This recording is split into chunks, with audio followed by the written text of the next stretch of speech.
Yo, yo, yo, what is going on, everybody out there? Thanks a lot for tuning in on this Friday night.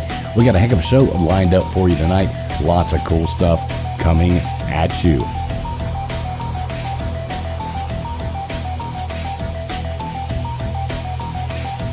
We do have a special guest lined up tonight. Should be a really good time. We got a UAPedia Tim coming up. He's going to tell us all about his new project he's working on. Have a little UFO talk and some fun stuff coming here for you. As always, we do have up here with us tonight our token philanthropist, the lady who only hangs out with us because she likes hanging out with the poor. She writes us off on her taxes. How you doing tonight there, Gutters Pub? I'm doing awesome. Can't wait to get this night rolling. Yeah, it's going to be a good time. With us, as always, as well, we've got our token mad scientist ready to shock the world here tonight, show us how to blow some stuff up. How you doing tonight, Old Man Builds? Dude, I'm excited. We're talking UFOs. I'm going to show a little plasma. We got this thing going on. Showing some plasma and testicles. That should be a lot of fun. And with us here tonight as well, we have our token studio recording country music sensation, KJ. How you doing tonight there, KJ? Hey guys, happy Friday. Woo woo. Excited about the show. Let's get it going. All right, as long as we get that woot woot, that's all that matters. So yeah, folks, we're going to get this thing going here in just a second. Sit back and enjoy. Let me say hey to some of you fine people already coming in here, and we'll see what's going on. Who we got in here? We've got coming in, we have already Matt Dummett. Matt Dummett always coming in first. Good to see you there, Matt Dummett. We got Dispatch Center. What's up, Dispatch? Good to see you, brother. Let's see, Gumby coming in here. Good to see you, Gumby. We have our buddy Lou Sasshole. He's got a really cool name. Thanks a lot for being here, Lou. Let's see who else we got coming here. Big Barney Ross. Big Barney Ross says the last time I had faith in the news was when it was with Huey Lewis. Oh, that's actually the first record I ever bought, Big Barney Ross. Turtles Records. Bought that in the Rocky IV soundtrack. What a great time. Well, that was a day or two ago. Let's see who else we got coming in here. We got Over Underrated. Good to see you, Over Underrated. Shout out to you. Flatty in here. Good to see you, Flatty. We've got Y Greaves. Y Greaves. He says, hello all. Good to see you in here. Hope I said your name right. Old Man Builds hanging out in chat. Good to see you in there, Old Man Builds. We got Daniel Berry Sports Highlights. Good to see you, Daniel Berry. Ready for some fun football coming up. Can't wait for that. Big Dog Ma. What is up, Big Dog Ma? Good to see you as well. Let's see. Still scrolling down. We've got Robert in here. Good to see you, Robert. If Beer and Back Roads was a person, good to see you too, brother. As always, if I missed your name, did not mean to. We'll be saying hey to people all night. But yeah, welcome in everybody. This is streaming out to a bunch of different platforms here. We're live on X on my channel. We're live on X over on Old Man Builds as well. We're live on YouTube over here at Traveling Fools. We're live on Old Man Builds YouTube. We're also live on LW's YouTube and Gutters Pub. So no matter where the heck you are watching this from, we appreciate you being out there. Please, everybody, do make sure you hit that thumbs up button. It does help the stream get out there to wonderful people just like yourself. So that being said, we're going to get this this show started.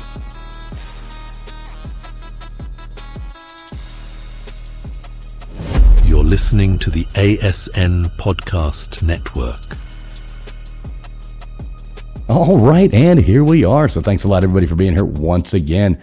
Everybody have a good week out there. Is this going good for everybody? Good work week. How about you, Gutters? Yeah. Did you get anything done? I did. Got a few things done. So it's a win-win. Tells me I don't believe you.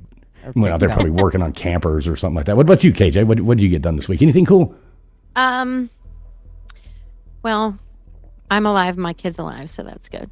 Heck yeah. Well, there we go. Feet above the ground. That's always a good thing. It sure does beat the alternative. Yeah. What about you, old man? I guess you got your buddy there staying with you this week, so that's probably pretty fun. I imagine y'all are having a good time.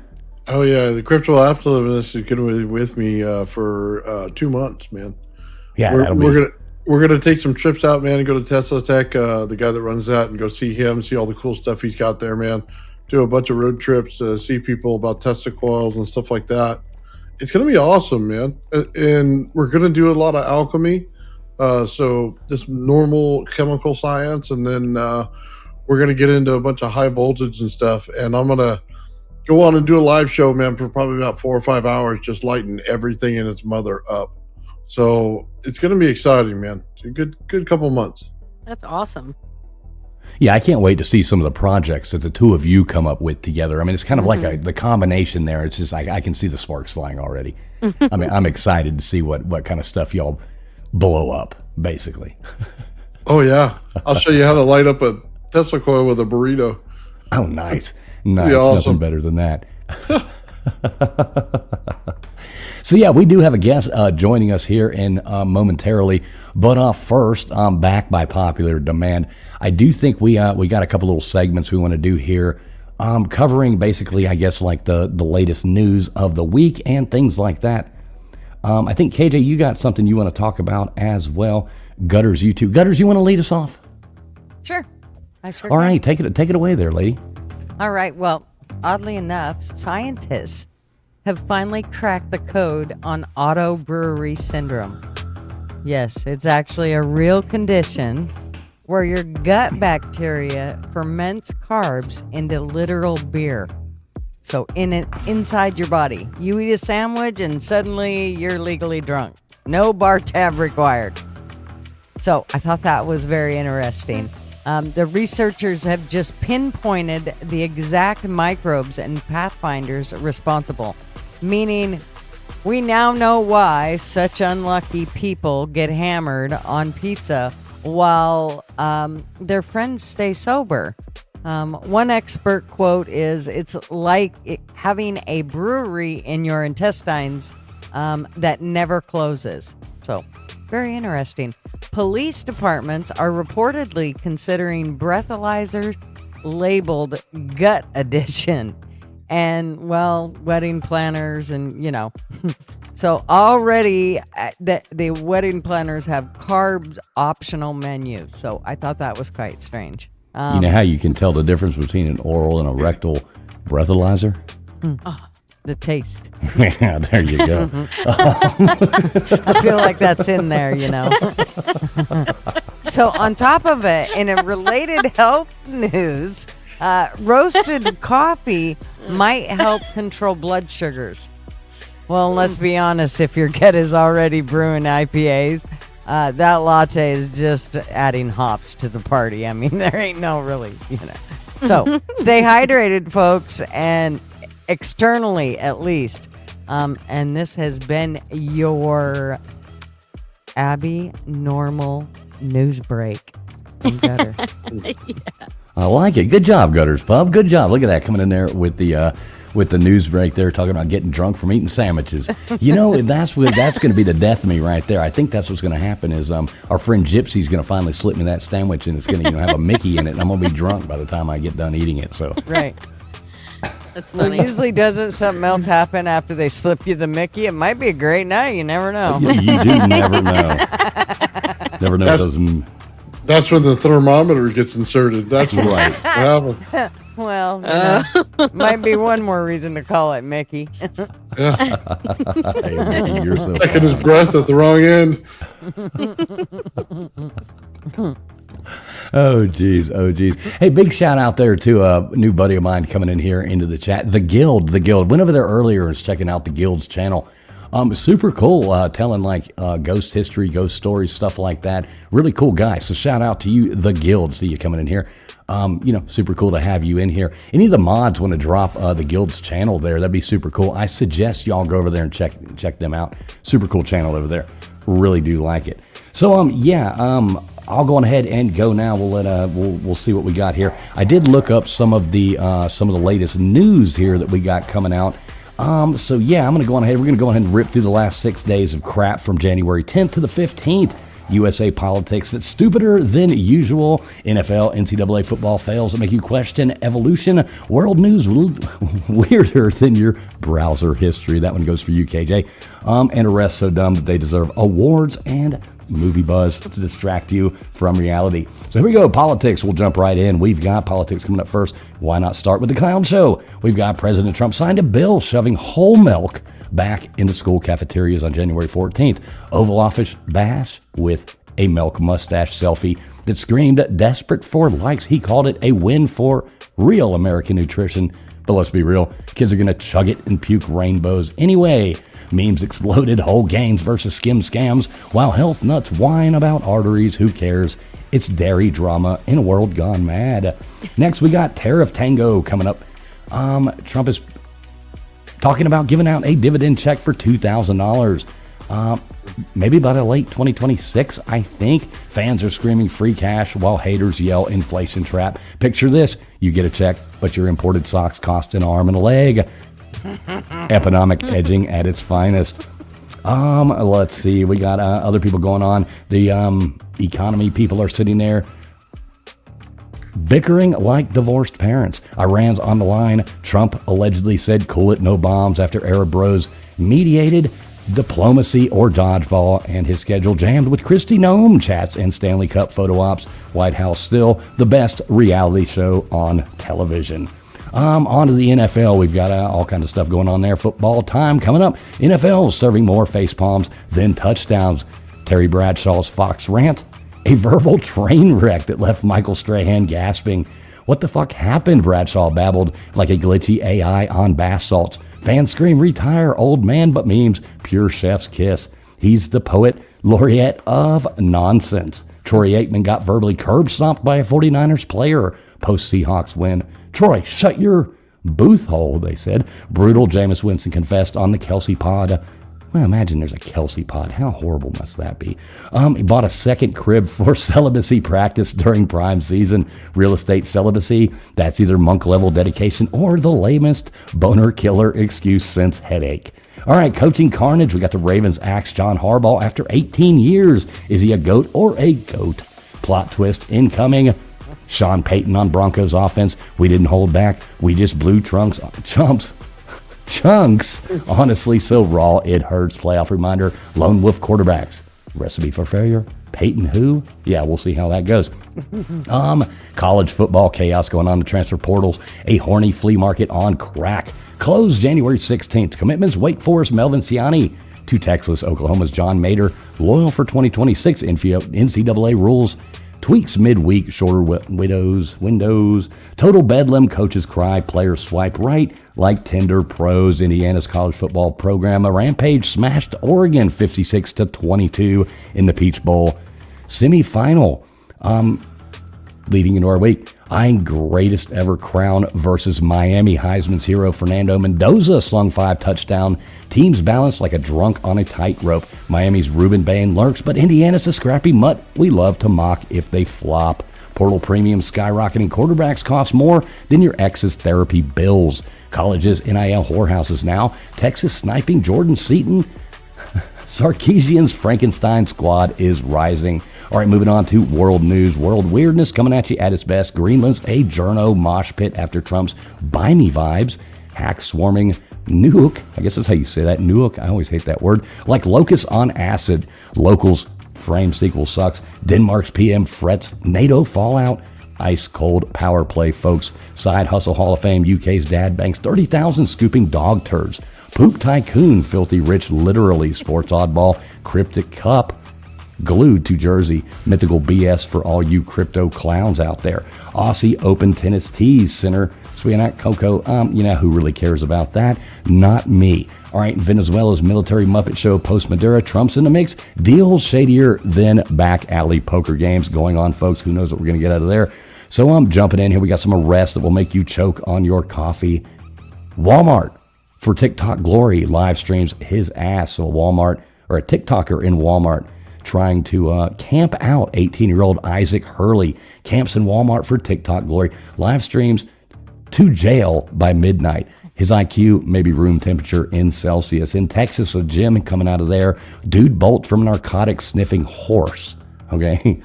Cops joke flies over his empty skull. Caught anyway. Horses sniff hay, moron. Florida Encore. Action flick. Wannabes escape stunt. Backfires like a wet fart. We get a Tempe in Tempe. A thief crew crushed in Operation Sneaky Santa. We've got a pink Barbie Jeep at 3 miles per hour. Busted for toddler level evasion. Cincinnati twins. All right, here you go. Coming out of Cincinnati. A girl with MAGA girl plate. Okay, her plate says MAGA girl. Draws car dents via shots. Politics or karma. She blames it on other people being too obsessed with politics. And she has MAGA girl on her on her license plate. So I'm good for her there. In the movie thing, not a whole lot coming out. We've got something called Obex. I don't even know what the hell that is. Let's see, Young Mothers, The Love That Remains, Love Lost. I don't want to steal KJ's thing, but we do have Star Trek, Starfleet Academy warps in January 15th on Paramount Plus. If anybody subscribes to that, Lord knows I don't. So there you go. There's your weekly news wrap up. What I could find the cool stuff coming out of this crazy world. All right, there, Old Man Builds. Take it away. What you got for us tonight? All right, I want to show you guys some cool stuff here. So I deal in self-circuited plasma, so that you no longer have to put it in a donut shape and waste your time. So here we go. I put a video up for you there. And basically what it's going to show is that the plasma structures on its own, and what it forms is a ball right there. And on the outside of it, you see the line right there. That's the field line. And on the pink part right there, it's forming another part of the plasma ball. But on the opposite side on the top, it's showing a real dark ball up there. So it's showing you that there's equalized pressure going through a medium like the sun. So it builds out exactly how the sun builds out in temperature and plasma and everything else. You can see the little thing in the back there. What we're actually doing with it, this is the field technology for all your UFOs. So when you get into this, it creates O3, and it'll actually put an environment inside the UFO structure.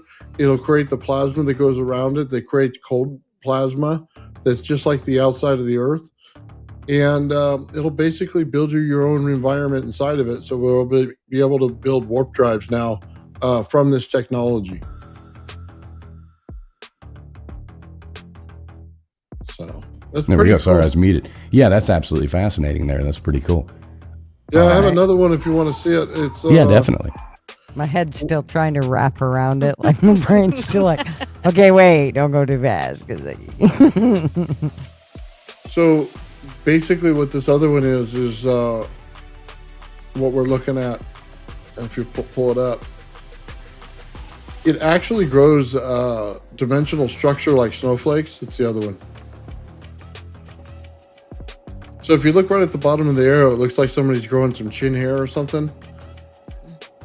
What it actually comes out to be is like a snowflake structure.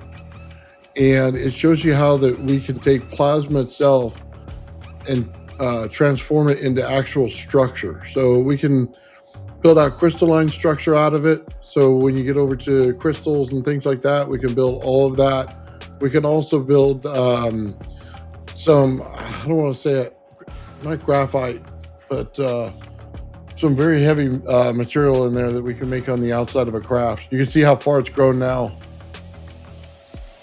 And then I will have a... Oh, wow. Yeah, that's really crazy. cool. Now, is this something you're doing, right?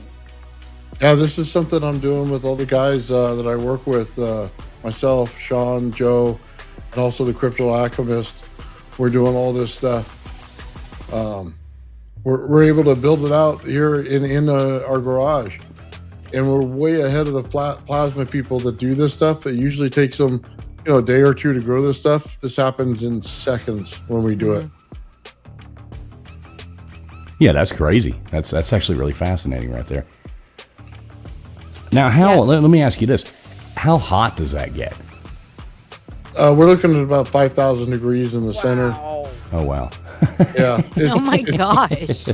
Here's the crazy thing. The rock that you see it on and the part where the energy comes out, the anode, will be perfectly cold at room temperature as soon as you turn it off.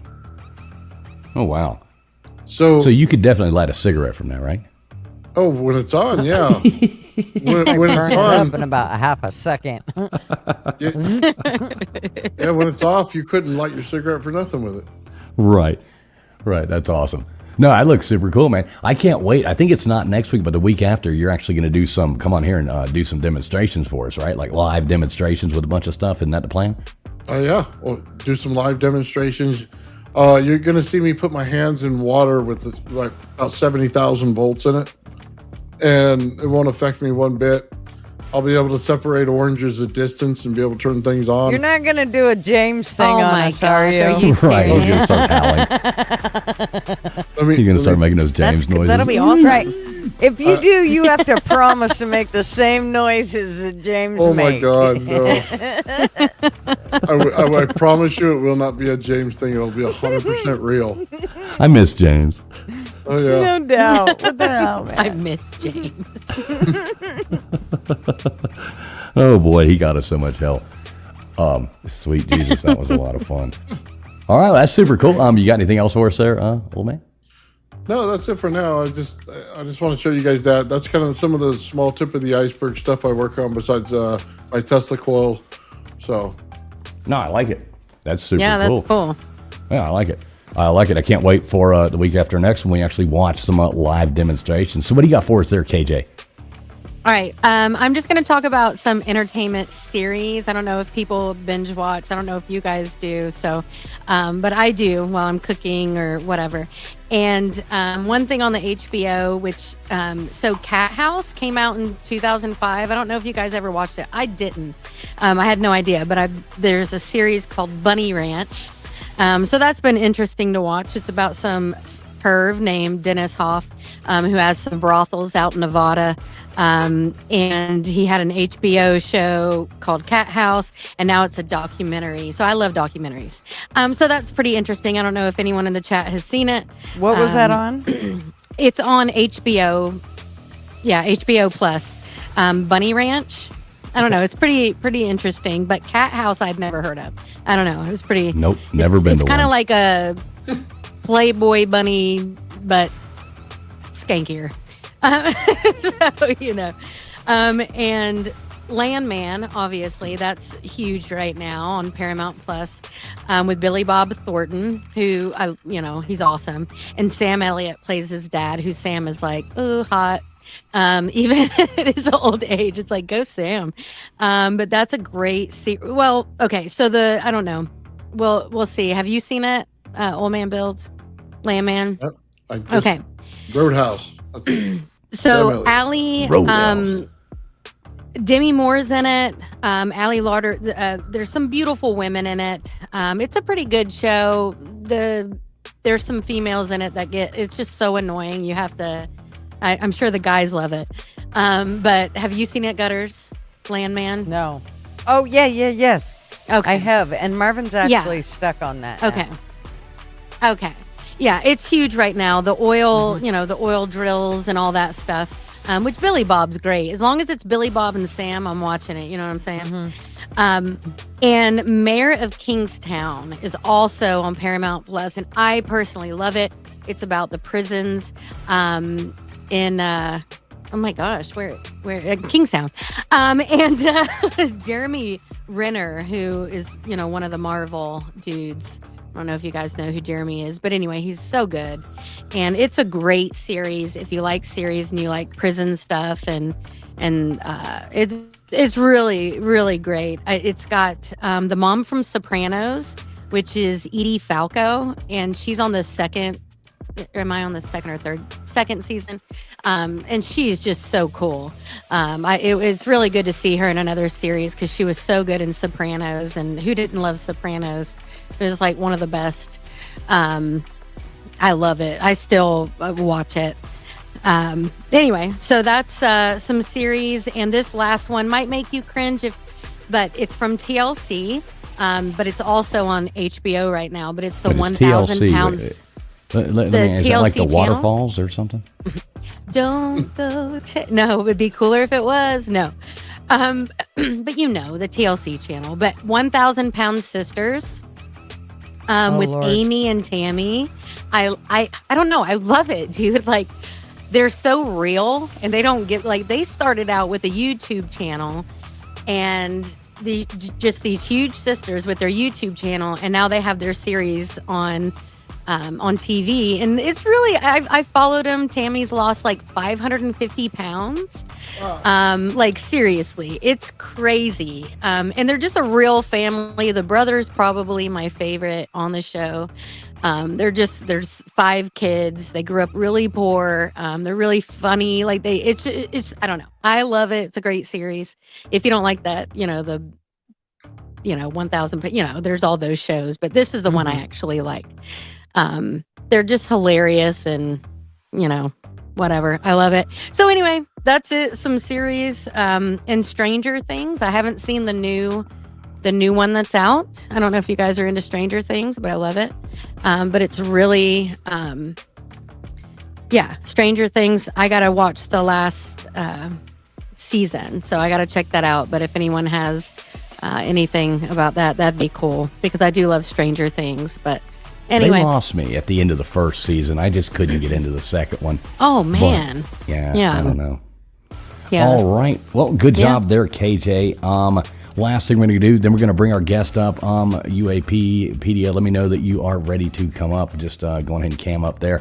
And we'll bring you up here in just one moment. But we do want to talk about, LW's not here this week to do This Week in History. So I just threw something together for us on here. A lot of cool things did happen this week in history. So kicking it off, we had January 10th, 49 BC. We had Julius Caesar crossing the Rubicon River with his army, uttering the famous words, Alia Iacta Est, or as we say today, the die is cast. It's probably and it's probably loaded dice. Then wasn't just a casual stroll. It sparked the Civil War, toppled the Roman Republic, and paved the way for Caesar to become dictator. Imagine if he'd chickened out. No Ides of March, no Shakespeare's play.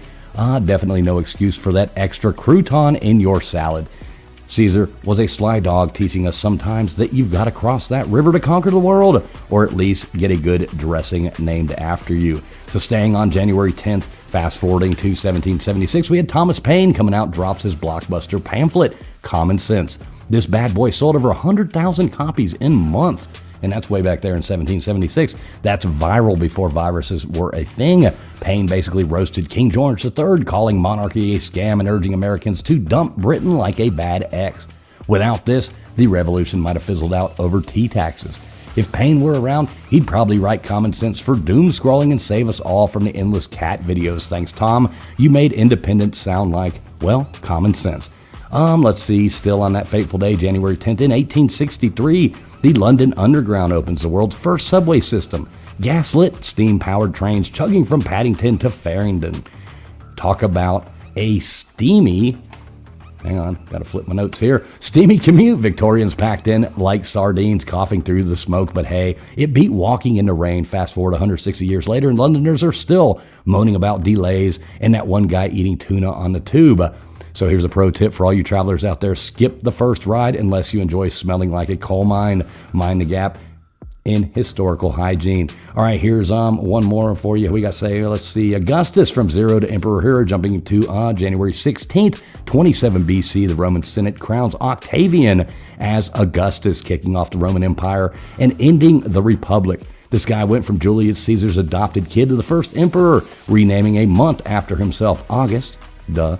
It's like winning the ancient lottery, power places, and zero turn limits. If Augustus were on X today, his bio would read, illustrious one, founder of empires. DM for conquest tips.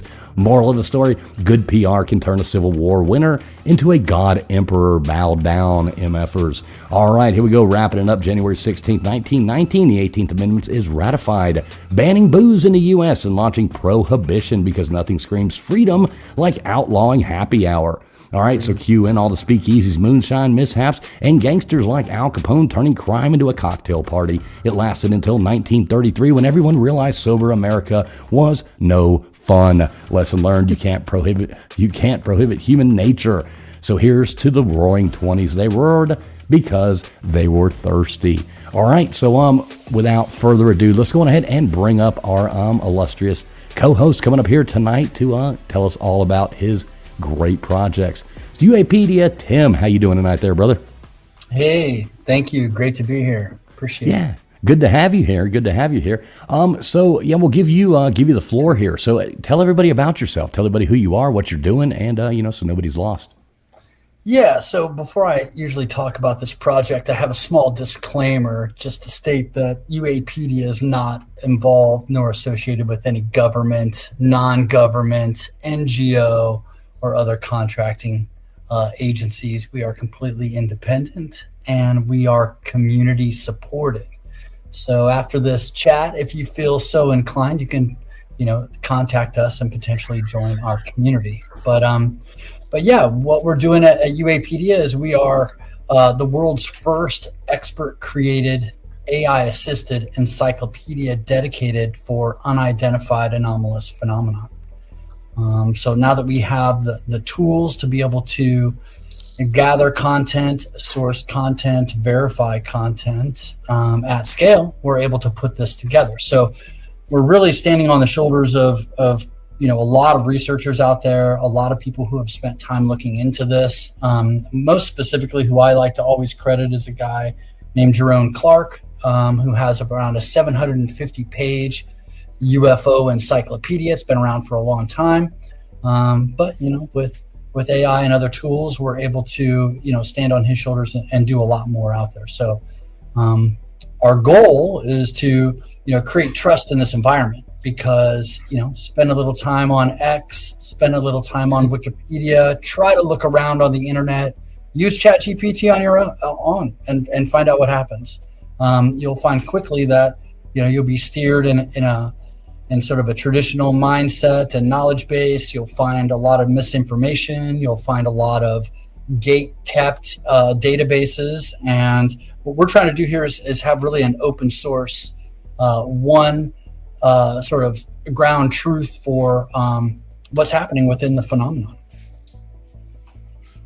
Yeah, that's really cool. So explain to people now. So I was checking out your site actually about a week ago, 2 weeks ago, when we were looking at it. So explain to people. So you're stockpiling a lot of data. Is from what I can see, a lot of things like that. Elaborate on that a bit, if you don't mind. Yeah, so what we've done is we've created a table of contents. Just think about an encyclopedia, that you used to have. I don't know, I might be dating myself, but encyclopedias used to be volumes and volumes that sat on a shelf somewhere collecting dust, right? And so this is a modern version of that. We have a table of contents that's around 45 pages long. And so we're working through that diligently, verifying, applying our claims taxonomy and our speculation labels. We're verifying all of our sources, and we're putting together entries or articles that include multimedia. Sometimes there's images, sometimes we're linking over to video, but we're really trying to be sort of that discerning voice. Again, a lot of misinformation cycles. What we're trying to do is be steady Eddie and have really a trusted source of information in a modern encyclopedia style format. Yeah, that's really cool. You remember the days, like you speak of encyclopedias and you say you don't want to. Now, we all are 39 on the internet, so we have decided that. But, the days of encyclopedias, like back in the day, when you would be, every time I'd ask my mom something she didn't know the answer to, she would look it up. That was like the deal. You would go to have to do a book report or, like a paper for school. You'd have to go and know the Dewey Decimal System, check stuff out, do all that. The internet has just changed the absolute world. And, that's a wonderful thing, in a lot of ways. A lot of ways bad, those damn cat videos. We won't talk about those. But yeah, hey, let me real quick here, real fast before we get back to that. I do want to say hey to a few more people coming in. We got Christy Sullivan coming in here. Good to see you, Christy. Who else did I see coming in here? We got PJ. Good to see you, PJ, in here. Mr. Duggar Fishing. Good to see you. Anyway, Song. Good to see you as well. We got Tombstones in here. Good to see you, Tombstones. Scrolling down. A lot of different people. Robert. Good to see you, Robert. We got Johnny coming in here. $10 super chat saying from conspiracy theories to history lessons, never a dull moment. Good to see you, Johnny. As always, brother. Thank you so much for your support there. Let's see. Anybody? Yeah, I don't mean to skip anybody's name. Welcome everybody to that are here. We got this streaming out to about 8 different platforms. No matter where you're at on, please make sure you hit that thumbs up button, and we really appreciate each and every one of you being here. So, Nathan, what kind of questions you got here for Tim? Well, are you guys staying away from Stephen Greer and Alessandro, all those people, or are you guys jumping right into them? Yeah, we have entries on both of those guys. You'll find case files, and I know those guys are really can be controversial, but they're meaningful people within the UAP and phenomenon space. So we're covering all that. We're not really discerning between that. So you're holding nothing back from them. I ask because they're the disinformation people.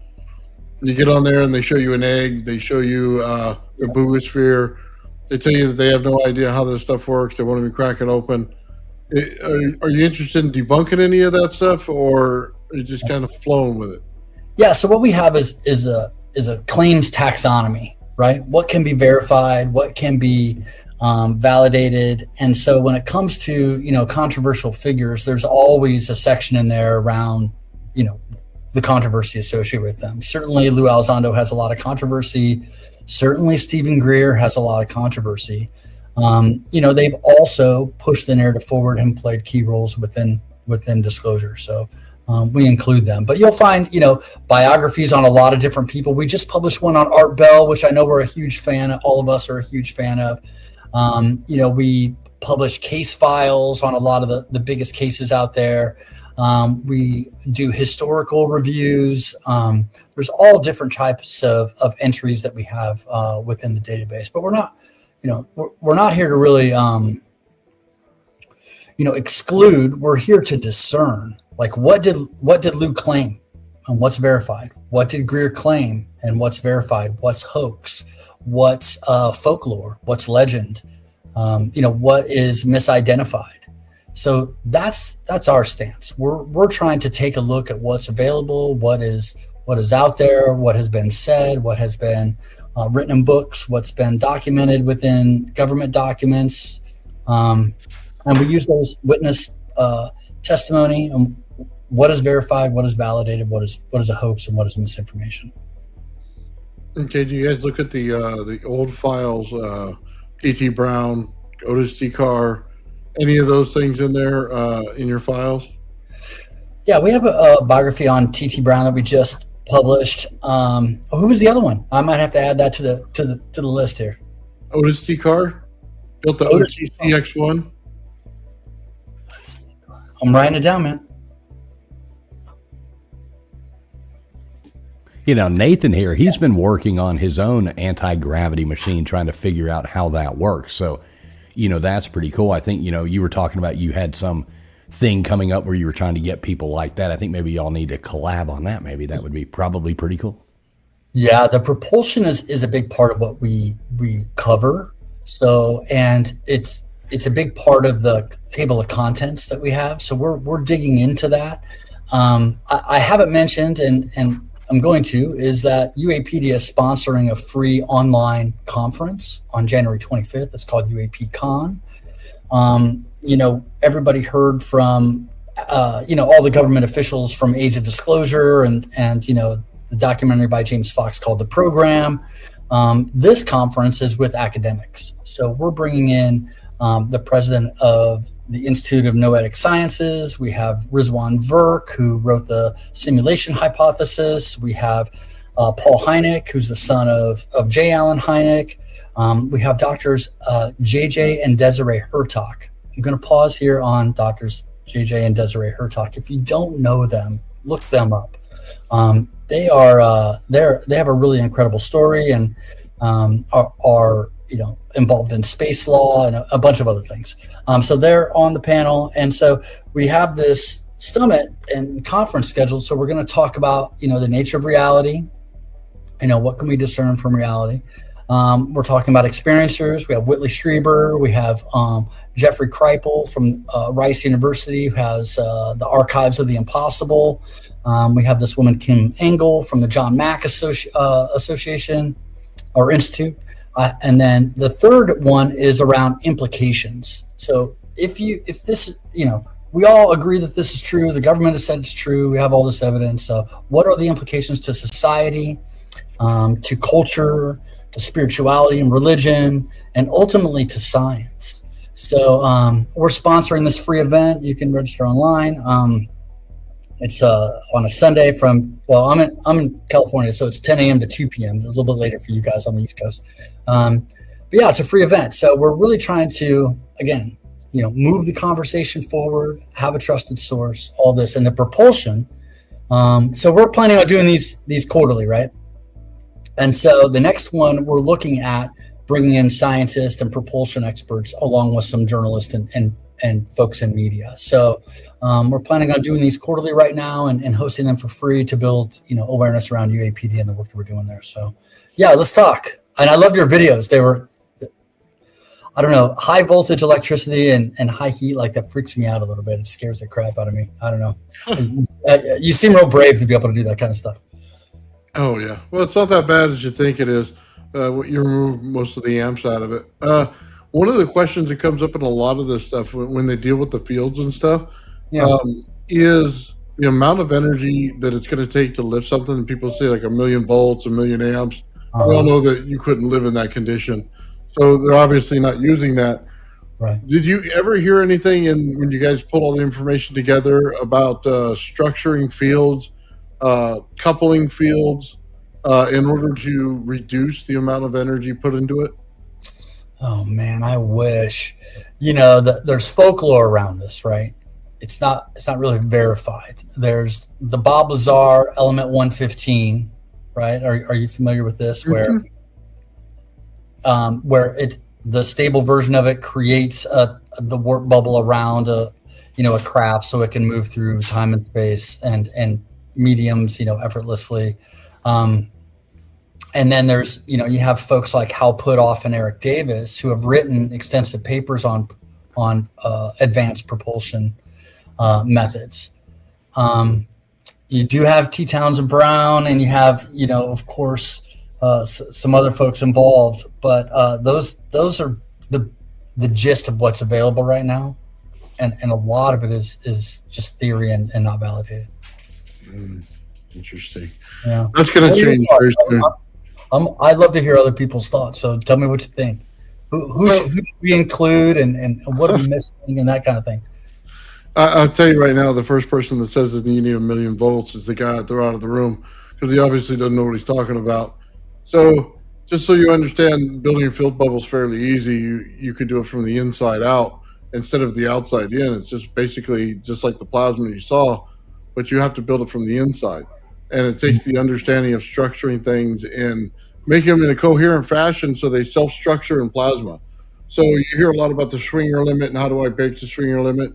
Well, you don't do it mechanically. You have to do it through gases, or you have to do it through plasma.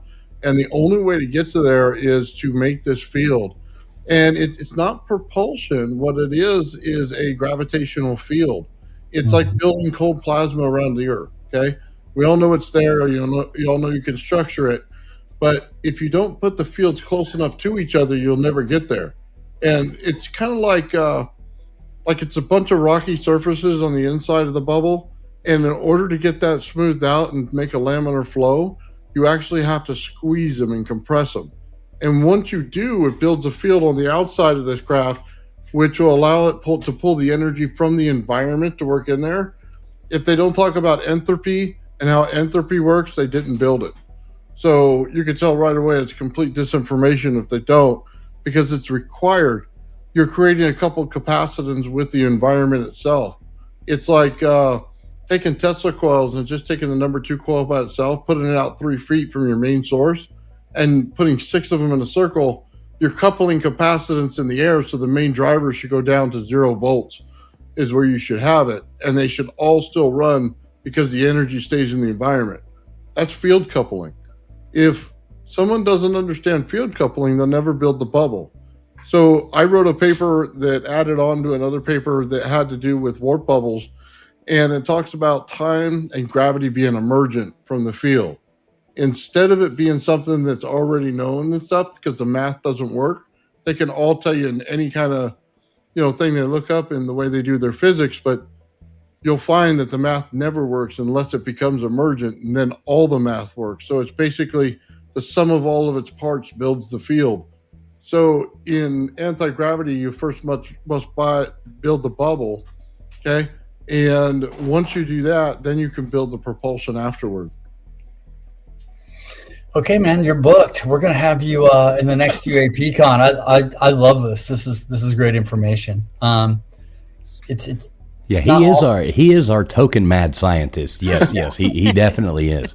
yeah. Are you the one out collecting the brains from Abbinormal? No, I'm just kidding. Yeah. That is definitely him. Now, KJ, let me ask you. We would like your scientific input onto this topic, there, KJ. Come on. As soon as he's like, who's going to, I'm like, my eyes got big. I'm like, hell no. I have no idea what's happening right now. But I'm taking notes. I'm doodling. Yeah, I do want to say real quick, at the top of my chat there, and I think I've got it pinned up there as well. I think Gutters had posted it over there. Nathan, if you could do that as well. Yep. I've got the link to UAP Con, and that is also the link to UAPedia. I think if you go there, you will find both as well. But I do have that link to the top of my chat. So I do encourage, I know I signed up for it, I think 2 days ago, I did sign up for it. Very easy going there to UAP Con. It's basically just give your email and they are, how are you doing that? So I'm not sure, you explain that.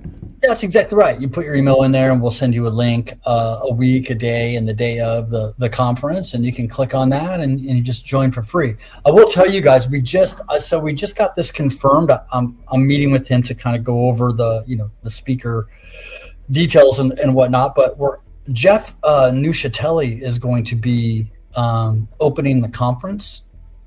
If you don't know Jeff, he's a U.S. Air Force veteran. He testified in front of Congress. He was one of the people that testified last. So he's going to sit down with a fireside chat with us to talk about not necessarily, nuts and bolts and government disclosure and all of that. We feel like that's been done in a lot of ways. What we want to talk about is, now that you've had this experience, how has it changed your life? What happens to you? Because the ultimate reason that we're doing UAPedia, and I'll talk a little bit about the community I'm involved with, is as an entry point to high consciousness. So we feel really strongly that if you've had a supernatural experience, and there are lots of different types of supernatural experiences that can lead you to a high consciousness state, that you need community. And so I was one of those people. I had a bunch of experiences that I couldn't explain. It kind of, it pattern matched to other people's experiences. And so I found a community here we affectionately call the Consciousness Club. And so this is a group of people. It's around 80 people. There are, scientists in there. There's PhDs. There's a number of psychics. There's a number of authors. There is documentarians. There are, just interesting people who've had interesting experiences. There's sound healers. It's great. It's I know I'm in San Diego and I'm a little bit biased towards the woo, but for me, after having these experiences, it was really important for me to find a community of like-minded people. So this UAPedia UAPCon is a way to create community around high consciousness. So when I talk about entry points, I won't bore you with my slides, okay? I won't do that. It's the first time I'm here. I won't call up PowerPoint slides. But I will tell you, it's really everything from, it could be... We do appreciate that, by the way. I want to hear about an experience. That's what I want to hear from you. Can we hear that? Sure. So I'll tell you one that I think is kind of the coolest. So when my daughter was 5 a few years ago, she came home. She was walking down the street, sunny day here in San Diego, and she said, "Dad, these coins fell on my head while I was walking down the street." I looked up. It was a blue sky. It was a sunny day. This is so weird. But she was 5. She was 2 doors down at the neighbors. And then a week later or so, she's coming out of the garage, and I'm standing there, I'm like kind of getting her, like, come on, hurry up. And I was from here to, about 5-6 feet away. And sure enough, coins fell right out of the sky. They fell on her. They landed on the ground. We picked them up. I looked up. It's just the drop ceiling in my garage. There's nothing there that could have fallen from. And she goes, it happened again. And so you look into this, and this is a real thing. It's called apporting. You can apport materials. Materials can be apported.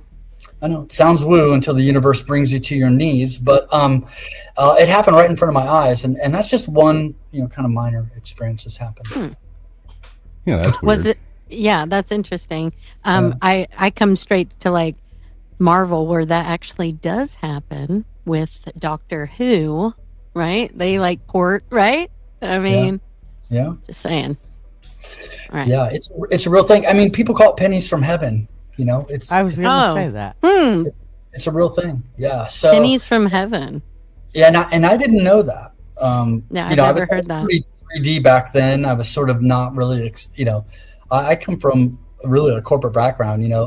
I thought that psychics and mediums were charlatans, and that Houdini's, test was proving them all to be, frauds and fakes. Until, I listened to my mother's psychic reading after she passed. I got these tapes of her being with a psychic, and the kind of things that were said on there, just things about me, things about other people, and then I've now that I'm friends with psychics, there's a psychic friend of mine's having a party tonight. I'm not going, but the kind of things they probably knew that. They probably knew that already, though, right? I don't really have to send a text, do I? But, right, exactly. But yeah, there's been a lot of experiences. I had a couple near-death experiences. I was someone who was exposed to psychedelics at a very, very, very young age. And I was someone who I've seen things in the sky and in the broad daylight with witnesses that I could not explain. So I've had a number of experiences. I remember those days. That was that was a long time ago. College was fun. I saw some stuff too. Yeah, Let me ask 14. You this. So San Diego, do you do any surfing? I do. Yeah. I surf today. Okay, cool. That's awesome. Awesome. I've got a good friend of mine. He lives there in San Diego. He keeps trying to talk me into coming out and going surfing out there. And every year I get older, and I'm like, God, I need to do that again. But yeah, it's been a while. So yeah. I'm in North County here in Encinitas, so it's a hotbed for the woo woo. You could throw a rock and hit a ayahuasca circle around here. I mean, it's So what is woo woo? I don't want to sound ignorant, but yeah. I'm a South Florida redneck. I have no idea what that is. I'm sorry. Yeah, let me back up. So all this stuff that people tend to laugh at or make fun of. It's the woo woo stuff. It's the stuff that if you're a card carrying materialist, it just sounds crazy, until you witness it firsthand. So the woo is all the stuff that people don't believe in, basically. Yeah. Yanks used to call it woogity boogity. Yeah, woogity boogity. It's like the woogity boogity stuff. Yeah. KJ, we are outnumbered by West Coast people right now. I'm feeling it, bruh.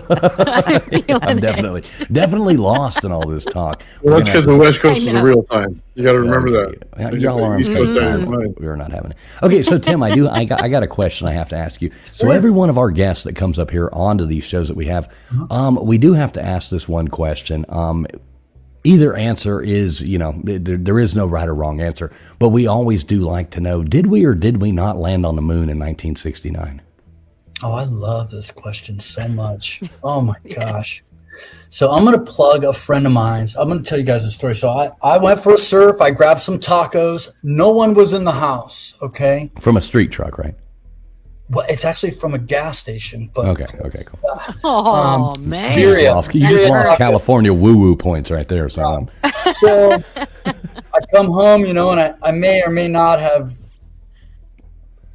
used my medical card or whatever, and then I sat down. I didn't know what documentary to watch. I was going to watch some UFO stuff, right? So I click on this one. It's called Secret Space UFOs, and it starts off a little slow.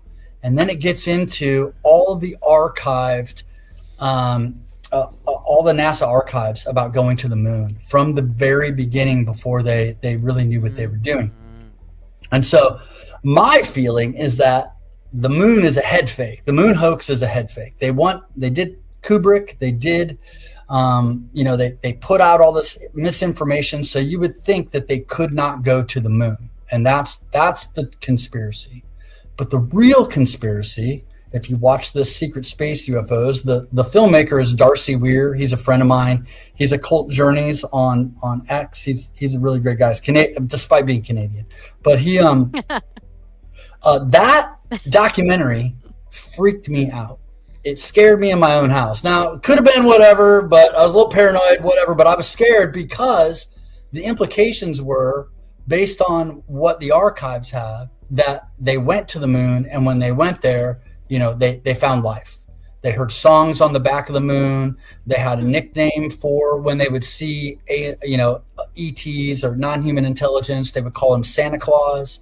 You can look through, the actual transcripts that they had, because they didn't know what to expect when they got there. So, did we go to the moon? Yes. Is there a moon hoax conspiracy? Yes. Is the moon habited? It could be. It's not 100% verified or validated, but there is. Is it hollow? That's one thing that happened to you. You're aware of that, where they dropped. Dropped one of the boosters and it rang like a bell. Yeah. There's other things too. The moon math is very, very strange. The math doesn't line up with any other moon, any other planet. I like the things where you go back and you look at ancient cultures, and there's a lot of them. I think one of them's like the Zulus, and a lot of these old cultures have the old tales of life before the moon, which I think is really fascinating. Right. Where and it brought in, and there's many ways to look at that. Maybe our atmosphere was just denser then, and gradually cleared, that causing the Great Flood. The Younger Dryas, all that kind of stuff like that. Or was there a time before the moon, and that caused the Younger Dryas because the moon came? I mean, there's many different theories to look at there, but I love them all. We don't necessarily believe everything we talk about, but boy, we like talking about crazy shit. Oh, wait, okay, but because I partake in the same medical card that you do, that I don't have, but because I don't have to, but I forgot. Did you say that did you explain the radiation belt? What do they call it? The Orion. Yeah. Did you explain that part about how we get through there? No, going to the moon.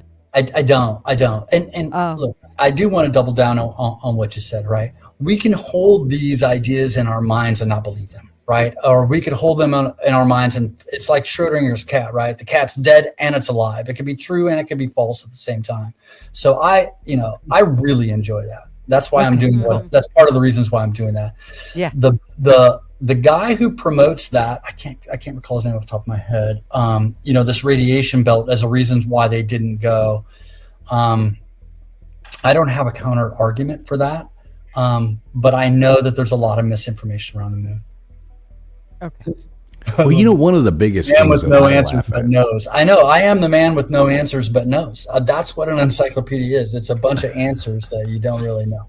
One of the things I always look at with the moon landing is that hunk of junk that they took, all wrapped in aluminum foil with duct tape all over it, and that somehow or another they convinced 3 morons to put them into some goddamn rocket with a bunch of gas underneath it, shoot them up into space, and they were like, oh yeah, and then we're going to get into this, drop out of the sky, land this contraption that looks like something that, a 12-year-old built out of, duct tape and popsicle sticks, onto the moon. Then you look at the lunar buggy thing, and it's like remember those old 1970s chairs that, everybody had, those beach chairs, and those are the seats for it. It's got these weird little antennas. You got Nixon sitting there talking on the telephone. I'm not saying whether I believe we went or we didn't. The older I get, the less I believe, though. It's like, wow, what? Really? Yeah, so it's interesting fun. Yeah, it's it is. It's one of those things that, we're going to find out. Do you think we ever will, though? I mean, the government hasn't ever told us anything, so at least anything truthful. There's a lot of evidence of structures on the moon, and I think you probably know this given your question, but the soil on the top is older than the soil on the bottom. As you dig, the soil gets younger rather than older. Right, which is totally unfathomable. That is like impossible. Someone put unless that the Van Allen radiation belt varies during solar minimum periods. I'm just reading the chat, but yeah, here's that hunk of junk, we got in front of us right here on the screen. Imagine somebody sitting there and they're like, "Hey, Tim, so I got an idea. We know you're a good Air Force pilot and stuff like that, but we want to go on ahead and promote you." Oh, wow, what am I getting promoted to? We're going to put you into this thing right here, fly you up into space, and then you're going to drop out of a rocket and land this thing onto the moon while Michael Collins floats around and goes to the dark side and hears a bunch of scary shit. What would anybody in their right mind say? He'd be like, "Hell no, I ain't getting into that." Yeah. For me, I feel like there's only like the sign that says free candy on the side. Like, Oh no. Oh, That's the dark side of the moon, Gutters. They didn't land it there. like that's bad. where's the van? Check this out. Very cool. Oh, I love these graphics. Yeah. Mm-hmm. Yeah, we haven't done a whole section on the moon yet, but it needs some attention for sure. Well, what they don't take into account, I'll tell you this right now, is the Van Allen belt. They talk about the radiation, but they don't talk about what kind it is. And this is the important part. When you do hot plasma, you get into a hot reaction, right? So you get what you get in a nuclear plant, which is very bad in radiation. But when you get into cold plasma, that actually changes and will grow plants in your yard twice as fast or 3 times as fast. So when you deal with what kind of radiation is the Van Allen belt, it's cold plasma radiation, which means it's completely different radiation than the hot plasma you would think it is. So they don't even have that right. So Well, explain that to me. Dumb it down like I am, just an absolute No, not moron. like he is. Dumb We it are. down like Just how we are. Dumb that down for me. Okay, so if I wanted to take this radiation on my Tesla quad, just put a simple rod down the center of it, put it into the ground, put it into the water table, and it would expand all the energy around it because it's radiation, right? But you would think, oh my God, that'll kill everything in the neighborhood. The exact opposite happens, and it has to do with structured water. Instead of it structuring it tight, like your blood vessel or something, it'll open it up. And what it allows for is everything to flow faster through it, so it grows faster. So you get plants to grow 3 to 4 or 5 times the ability of it, and it has to do with the radiation. So what zone we're in right now is we're in a cold radiation zone. So when you go outside, you're not harmed until something pushes upon your ionosphere and pushes it into you and creates a hotter plasma inside. That's when you get problems. But we're in a safe zone right now. Think about the amount of voltage it took to create the plasma around the Earth, right? It's in the trillions of voltage, but it's not harming you right now. So therefore, the radiation is different than it is when you're standing next to a reactor or standing next to a core. Completely different. So when you go through the Van Allen belt, it didn't hurt them at all because it's a different kind of a radiation altogether. It's not the same thing that you think it is. Okay, now my brain hurts and I don't want to talk about this no more. Gutters now feels dumber. No, I love that. I love that so much. Thank you. I know you guys do, but my brain hurts. I swear, you just dented the side of it. Oh, wow. Sorry. I'm really a Dented the researcher side more of than a scientist. Well, we can talk about aligning your chakras. I could tell you all about that. Oh gosh, here we go. Can we start with purple? No, just tell you how resonance works, man. We're good. Funny. I don't think everybody realizes how this world actually works, and I they're don't. fascinated when they find out No. that your body is built on resonance, and the fact that your lungs and your heart and everything beat in there, you have a frequency that goes on between all of them, so you're aligning them together in order to create a uniform resonance throughout your body, and that's what gives you the ability to do more things. And it's like, why do you say crystal and everything heals and stuff like that? It's because literally when you put it in water, it has a frequency, a voltage, and Is he amperage. talking about the birds and the bees? I feel No. like there's Let me tell you about the birds. And the I'll just slow it down for you. geez, here we It's go. good for you. All right, getting off topic again. Here we go. Now we're back Sorry. to this talk. Leave it to Gutters for Sorry. all of a sudden we're talking about brothels and no, that was KJ. But who knows what the hell's going on in here anymore? Back to UFOs. So we did have an interesting question here in the chat. Let me try to find that. Big Dog Ma coming in here, and she wants to know, Tim. She says, "Did we discuss Area 51, and does Tim believe in it?" So, Tim, what is your thoughts on Area 51? Believe in it. Well, it exists. It's there. Right. You can go look at it. Well, from a distance, at least. There's a lot of, yeah, I believe in Area 51. I think that. And I think her question is, yeah, not that it exists, because we all know it exists, but do you believe, so what is your thoughts on Area 51? What did they find? What are they covering up? I think that's more of a question. So the Area 51 thing came about because of Bob Lazar primarily.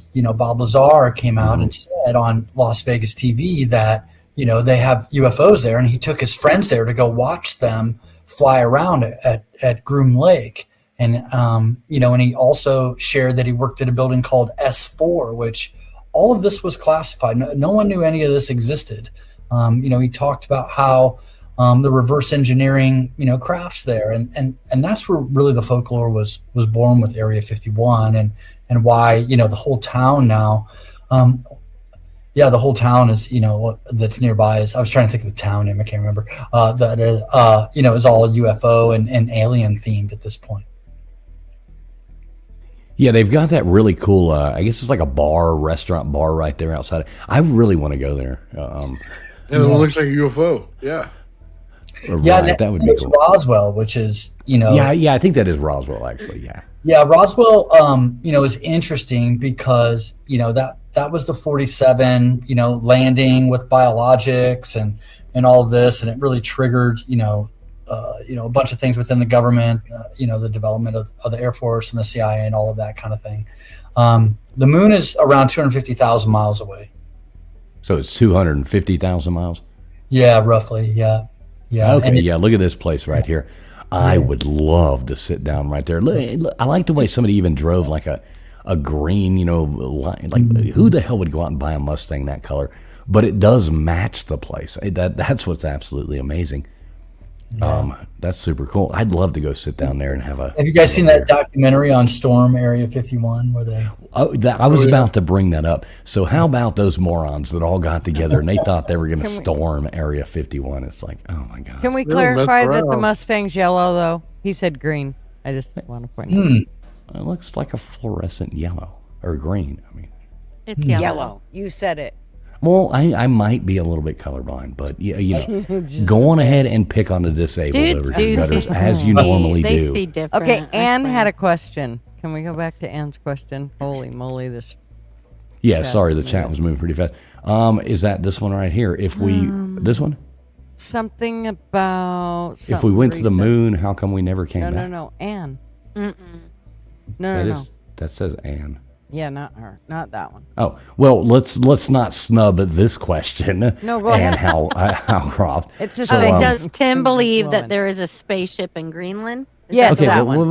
wait. Let's move to that one first. Okay. So, Anne, It's the on same this question, person. Anne, on this question, if we went to the moon, how come we never went back? Now, according allegedly to our government, we went to the moon 6 times. Yeah. 12 men have walked on the moon. 6 U.S. flags are planted on the moon. I think they still only played 1 hole of golf. But yes, they say we went back 6 times, but those all were back to back. And, I guess they lost that technology. That's another thing. So, Tim, I'll bring this up. One of the funny things I always think that makes me go, goddamn bullshit, when we talk about moon stuff is they say all the original footage of the moon landing was lost of the original one. Like somebody went over there and recorded, they accidentally recorded, the Wonder Years over, their kid's t-ball game and went like, oh my God, I can't believe you did that, honey. And, it's like you had the most remarkable thing mankind had ever done. And you had 1 copy and somebody accidentally recorded over it on some old beta tape, Betamax or something. That always makes me go, come on. Yeah, it's very suspicious. Yeah. I mean, again, why wouldn't they want those recordings out? And I can't remember the guy's name. I know he was on Rogan that, dispels that they never went because of the Van Allen belt and all of that. I mean, it would be very easy to fund a misinformation agent like that. The government has done that many times. There's a guy named Richard Doty who did that kind of work. He's sort of a reformed, in air quotes and like hardcore air quotes, CIA misinformation agent. So, and if you look on X at any given time, there's a couple of primary folks who come out there and debunk all the time, and they won't say who they're funded by. That's why I do the disclaimer. I just do it. If you can't do it, that's smart of you. That's smart to do, because if you're funded by something, you're bought and paid for. Yeah, it's so easy. I mean, I could say those words out loud, truthfully, and it's no problem. A lot of people can't do that. A lot of people cannot.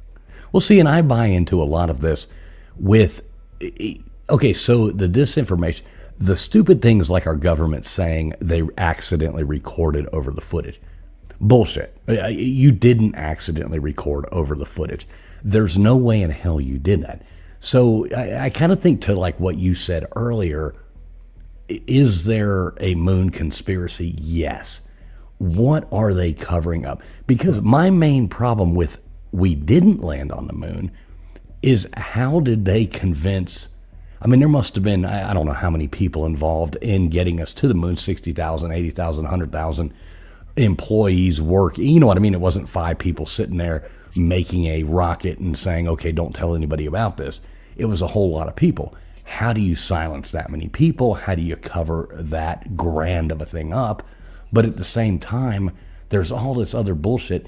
It's like maybe we went, but a lot of what we see is not really what real footage. Does that make sense? Yeah, absolutely. Yeah. Like maybe a lot of what they're showing us, like that lunar lander hunk of junk, maybe he isn't really the real thing. You know what I'm saying? Like maybe it's all, we went, but something was off, so they showed us a bunch of junk, fake footage. Yeah, one of the things in Darcy's documentary, Secret Space UFOs, is he goes through the images that they have in the archives, from the first lunar missions, and they're clearly doctored. He has an expert that goes through all the images. You can see the images, and what they're hiding is massive structures. You can say the same thing about Mars.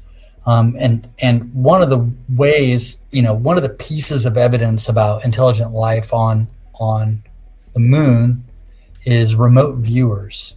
Are you guys familiar with remote viewers? Of course. Yes. We've had some on here before. Famously, and the Hertogs also, back in the 70s, remote viewed Mars, and they were able to locate pyramids on Mars and the face on Mars. So there's a lot of evidence that points to, the ability to remote view as a piece of information, right? It's another type of information that can be used. But that Secret Space UFOs, and it's a series, but the first one is the one that really freaked me out in my house. I was scared. I was all by myself. I ate these tacos and I was like, oh my God, the moon's not real. What are we doing? What's happening? If that's true, like what else is what are we dealing with here? All I know is you keep going back to tacos and weird shit. So next time you have taco night, make sure you invite us, because we want some of these. We want some of these tacos, whatever the hell you're eating there. I don't have a card here for tacos, but I would like to get a taco card one day. We have street tacos. We have birria tacos, which are sometimes What are they? Birria. It's kind of like this shredded beef that's in a consomme. It's like they're just real messy, and then the shells are kind of more fried. Birria. So, and then there's also the gourmet tacos, where they're putting chutney and all this other. The tacos here is like a spectrum of, delights. So, if you ever come to San Diego, Makes sense. Some good recommendations on tacos. Yeah, if we come to San Diego, we're definitely going out for tacos and surfing with you. Yes. No telling what we're going to see. So Gutters, I didn't want to throw off your other thing. What was Anne's other question? It was something about Greenland. What was it? Oh, a UFO in Greenland, something like that. I was scrolling through trying to find it. Um, Yeah, I missed that one. So maybe we'll find that question. Yeah. Sorry, Ann. Didn't mean to dodge you, brother. I'm a little bit oh, behind on the does chat. Tim believe? Oh, Tim, do you believe that there is a spaceship in Greenland? I've never heard that before. Yeah, I It's haven't new. heard that. It's new information. There is this claim by Ross Coulthart that there is a craft that was so large that they couldn't move it, so they built a building around it. Oh, that's I interesting. don't know if you've heard that claim. And then there are claims that we have somewhere north of 10 to 20 different types of crafts. There's been that claim out there. There's a lot of claims. Sometimes the evidence is pretty weak, though, unfortunately. So do you so what's your belief on extraterrestrial life? Do you believe we have had, like, where do you stand on this whole thing? Do you believe, I'll make my question more precise here, but do you believe we have, like, currently living with us extraterrestrials, or do you more buy into the fact that maybe society was formed way, way, way, way back with aliens, or you can go, are we the aliens? You know what I mean? Like, where do you stand on that whole, conundrum of ideas? Yeah, it's really interesting. You guys keep asking me what I believe. I'm building an encyclopedia that's not supposed to be built on belief. So these are like, Oh, that's true. No, that's true. But we also like personal. I think Yeah, it also I'll makes give you- more people interested in you and what you're doing. sure. No, I'm happy to share. I just wanted to make that. Yeah. distinction But you're here. right. Yeah. When it comes to the nature of our reality, I think it's much more complex. And as was said earlier, not very many people understand it truly, because there's a lot more out there than our five senses can bring into our minds. And there's also a pretty big paradigm shift that I feel like is happening around consciousness. We used to think that the brain created our consciousness. We know that's not true. And if you really look into it, consciousness is foundational. So what that means is that, quantum physics, as you look at something, it is rendered from, a wave to a particle. So we are creating our reality through our consciousness. We have a collective consciousness that we're all sharing, and we're one bit or one tiny piece of that collective consciousness. Now, inside of that consciousness and that space, all types of things are possible. And there's a lot of evidence to point to that. If you just look at what Jeffrey Kripal and the Institute of the Impossible is doing down at Rice University, they have archives of 250,000 different experiences from people who have had supernatural experiences, and they pattern match across. So could some of that be cultural influence? Could some of it not?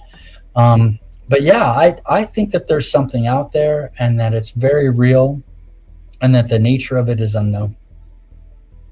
See, I always buy into the fact that, a lot of people, they go religion, or they go, different things like that, we have to be the only people. And I think it's ignorant to think, and I am religious, so I don't want to take away from that either. But I think it's ignorant and, very human, and very, you're sitting there thinking that you are so above everything else as being a human. But I think it's pompous almost to think that you would be, out of all those stars, I mean, there's more grains of, there's more stars in the sky than there is grains of sand on the earth. So it's every star has its own solar system. And how can you possibly think that there isn't other life forms out there? Now, obviously you look up into the sky, it would take, trillions of years to get from one to the other, and that might be the closest one to us.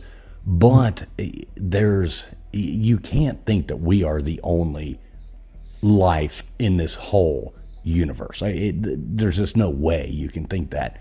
And religiously, even, you can't think that, who are you to tell God not to create other people cooler than you? Yeah, the the most popular hypothesis, and the one that I grew up with is they're from outer space. They're traveled here from another planet. Oh my gosh, how did they get here? How long did it take them? How far did they travel? Where are they from? And then there's the ultra terrestrial, which is that they've always been here. They've been here longer than us. They're hiding here among us. They're on the planet. They're living in our oceans. They're in mountain sides. They're under the earth and Antarctica and so forth, right? And then there's the future human hypothesis, popularized by Michael McMaster's, right? That they're from the future and they're coming back to visit us. But there's many, many more. If you just think about spirits or angels, or there's many, many different ways to sort of frame this up and think about this. But it's a constant throughout religions, throughout cultures, throughout time, that there's something other than us with us. It's not, it's and when it's right in front of you like that, sometimes it's easy to not see it, but it's really, there's a lot of evidence that points to the fact that we're not alone. So do you get in the archives stuff like Tiamat, and then the moons that were around it, basically the asteroid belt, which would be now, and then Mars. So they went from Tiamat, they lived there, and then they moved to Mars when Tiamat exploded, and then they came to Earth. Oh man, that's a new. I'd love, that's fascinating. I'm doing this all day long, and I'm learning stuff, so this is great. Okay, so what he's explaining there is, if you look at every other planet, okay, and from the sun, every other planet, the math adds up between the distance from this planet, said Mercury to Venus, Venus to Earth, and then Earth to Mars, Mars.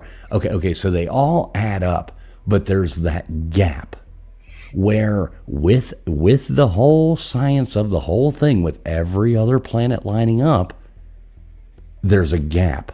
Where that gap is where the asteroid belt is. So like a destroyed, exploded planet is the asteroid belt. It lies exactly where in the distance between mathematically every... Am I explaining that right? Like in pretty layman's terms there, old man? Wait, you're muted, I think, Right. Nathan. Yeah, there's actually a moon, they call it a dwarf planet right now, called Ceres, that's actually in the asteroid belt. It's a fully formed dwarf planet. It's actually probably a moon of Tiamat that was there before. But like fools are saying, the math doesn't add up if there's no planet there. And it has to probably do... Sorry, I don't want to go into a long thing here. Every time the sun pulses back and forth, it does it really super slow because its time variance is different than ours. So it pulses out the field, the rings that go around it, and they push planets out. And what happens is, if you get in the wrong zone, it's kind of like Venus is now, that you're turned sideways and that you're amplified in the amount of energy you're putting out. It's plasma physics 101. When you do that, it makes it spin faster. It goes at a rate it can't control. Unless it gets out of that zone, it'll continue to be that way. It'll be the next habitable planet in the zone that comes up. So it makes a lot of sense when they say we started out on this planet that was in the Goldilocks zone, and then it moved out of the Goldilocks zone, got too much energy put into it, and then it started crashing into its own moons because of the energy levels. And then Mars became the Goldilocks zone. You know what I mean? Mm-hmm. And then it moved out until it wasn't, and the moons got destroyed because you see it all over the face of Mars. One of the moons got blown up. There's no way those two little asteroids they have is enough for that whole thing to work right. And if they fix that, that's probably be a habitable planet. And then you get to Earth where it has the right moon, right? So it's in the very habitable zone. It wouldn't be a far stretch to say we started out a long time ago on a far out planet and moved inward. Even with rocket technology, we'd still make it between, each one of the planets if you went in a row. And you could do it on a simple, propulsion like we have now. Well, I just hope we don't start moving the other way soon, because I don't want to live on Uranus. Yeah, nobody does. Dun-dun. They say it stinks like shit too. right. Yeah, the sulfur there is really bad, I heard. Yeah, interesting topics. Now, you've never looked into that, Tim? You've never looked into that with the missing planet and that? That's fascinating too.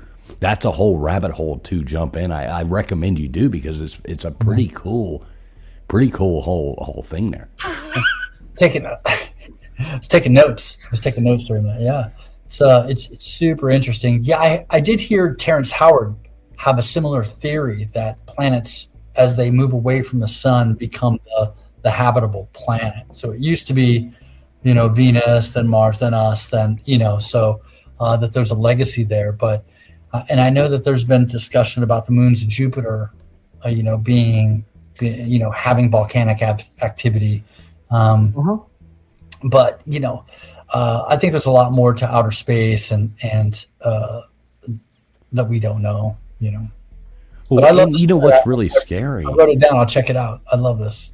What's really scary is we know more about outer space, or so they say, that we know about outer space than we know about the oceans on Earth, which is really, really weird.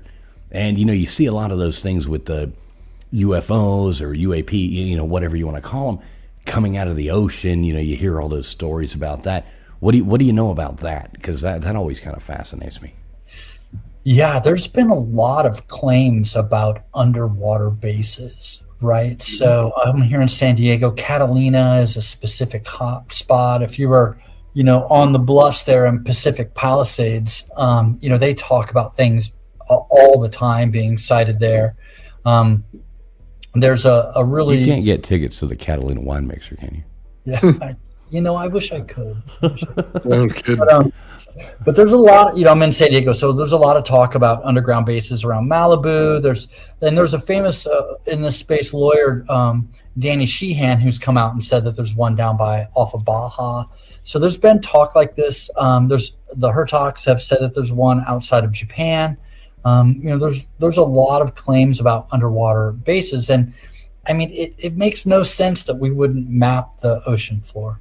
I mean, why wouldn't we do that unless we didn't really want to or weren't able to?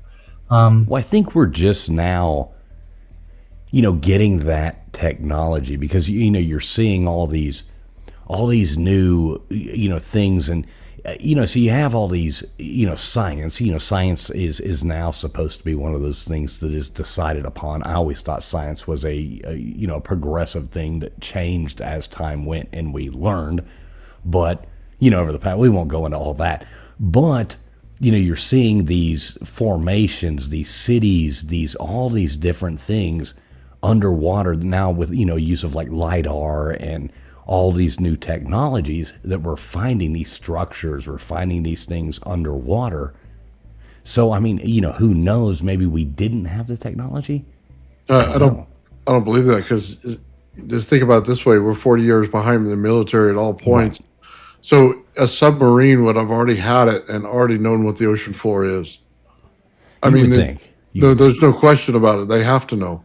They have to navigate it. Yeah, but then you go back to that thing. If the government's 40 years ahead, they can't release the information saying what they know because that gives away the fact that they have technology that is more advanced than the other country, blah, blah, blah. Yeah, you know what I mean? So it does, span down the chain, but it is interesting. I like all the new stuff they're finding, and I like the thing about like the spaceships coming out of I say spaceships, but the ships coming out of the water and things like that. That's fascinating. Yeah, there's a number of documentaries about it. My favorite sleeper UFO movie, or one of them, is Wakanda Forever, because it literally talks about a race of super beings that live on the earth among us, that have their own agenda, doing their own thing, and it's really. It was called what now? Wakanda Forever. Yeah. Never see. Is that the Black Panther stuff? Is that? It is. It's the Black. Okay. Yeah. I've never seen those, but okay, cool. No, just so I know what you're talking about. Yeah. It's a UFO. It's a non-human intelligence UFO movie, is what it is. But it's one of those things. What were you going to say? I cut you off though. Sorry about that, old man. Oh no, I was just going to say about the pyramids in Alaska. You know what I mean, being hidden, stuff like that throughout the world. China, that there's hundreds of pyramids in China. They look like mountains. And they said that most of them, by the way, if you went to Mexico and you saw one of their pyramids, it would look like a mountain until they uncovered it, and it actually turned into be a pyramid. So they're saying don't discount these structures all around the world. You know what I mean? Because I'll tell you a little bit of information. It's basically a high voltage capacitor is what it is. When you put it all together and you understand the material science of it, it has to do with telluric currents in the ground and growing, massive amount of crops and things like that. So, yeah, and they put up the little, I don't want to say it, the little obelisk around it because they draw lightning in. So, yeah, you draw it in, you put it in capacitance, and then it slowly goes out, and you can actually make fertilizer from the Great Pyramids. I don't know if you knew that. For the structures, the way that they're built and everything like that, and that's one of the biggest things. So, anyway, it just... Yeah. But it goes to UFO culture and stuff like that, too. You know what I mean? If you actually understood it. I've heard that theory that it's a power generator. I think that's plausible. Here's some. Thank you, Mr. Producer. Mr. Producer works hard in the back. Big shout out, everybody in the chat. Make sure you do thank Mr. Producer. He's working hard in the background here, putting up these clips as we're talking about them. So we don't want to let him go unthanked. Thank you, Mr. Producer. Yeah, he's throwing up these images while we're talking. That's how fast he is. That's why I pay him the big bucks. Nice. Yeah, he's about to send me a text, cuss me out. But yeah, the pyramids, they fascinate me. I really want to take a trip to Egypt. I keep trying to put one together with people, but most people are scared to go.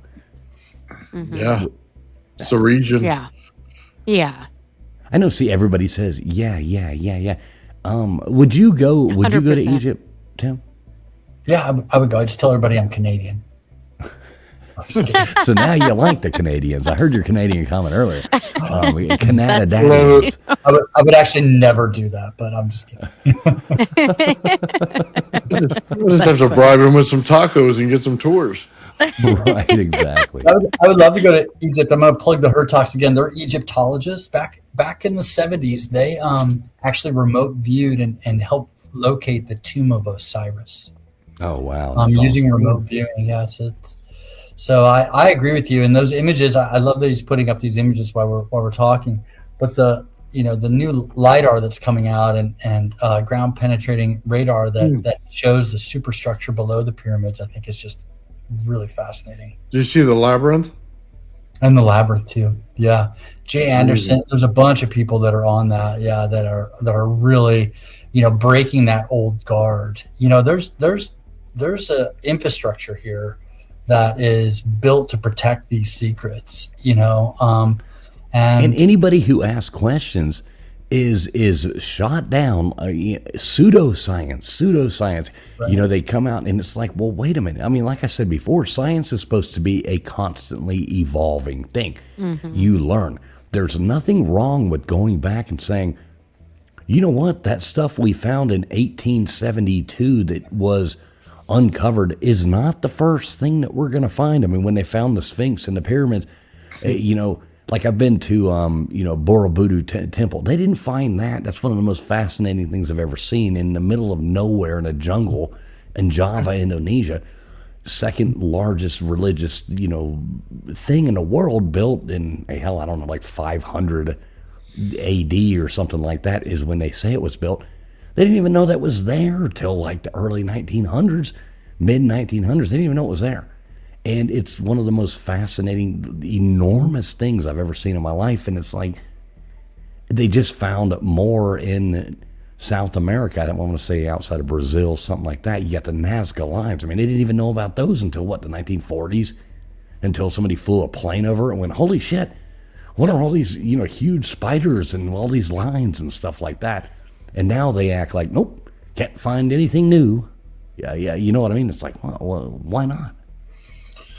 Yeah, they're breaking down these old paradigms, and it really is the information age. I mean, it's a double-edged sword. There's just as much misinformation as information, but the access to information, the number of researchers that are going out and doing their own research and looking into things and getting a YouTube channel and a platform and building an audience is just, it's incredible.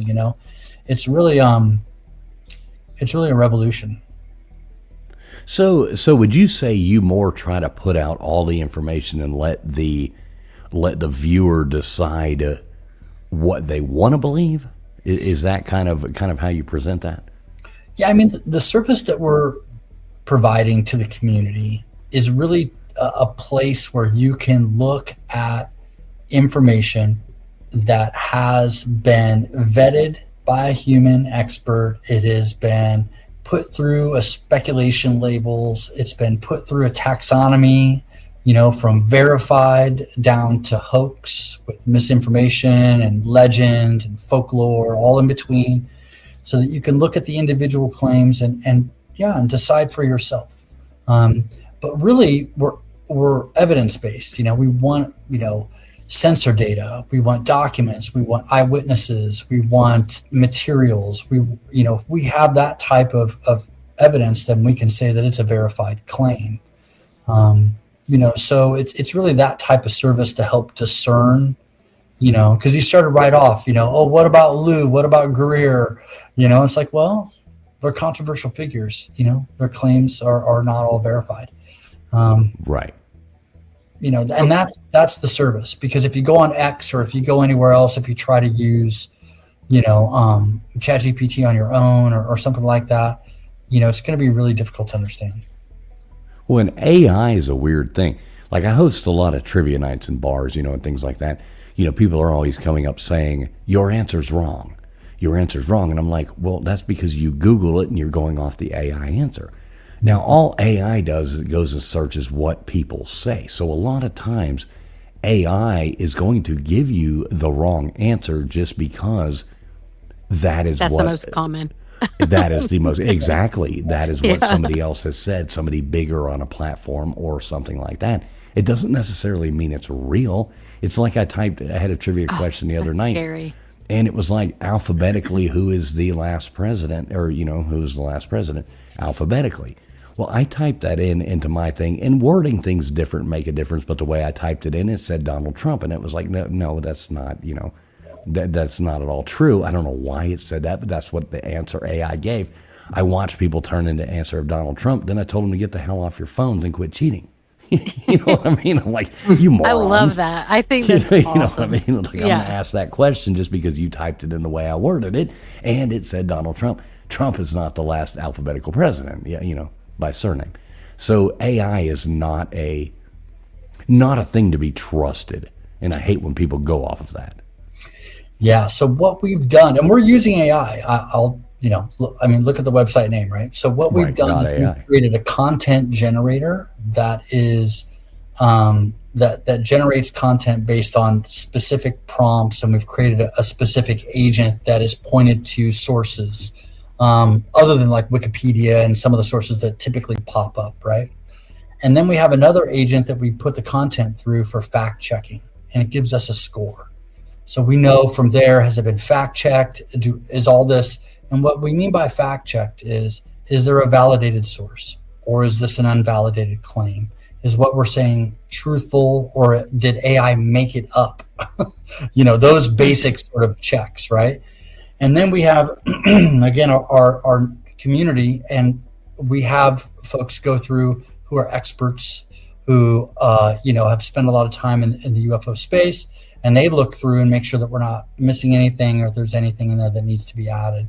Once we go through that process, we have an editing agent that edits the content, and then we have an editor. And I can tell you my editor that I have, I have a corporate research background. He has a background of publishing encyclopedias. So he's very particular about the way that he sources, like if we include a map, or if we point to a particular video, or if we have an image, all of these things have to be in a particular way to meet editorial standards. So, and those standards are all published on the site. So, AI is a fantastic tool and force multiplier, but you have to be very careful with that type of content because it can be completely made up. Do you have a woo section? A woo section. Woo. Woo woo.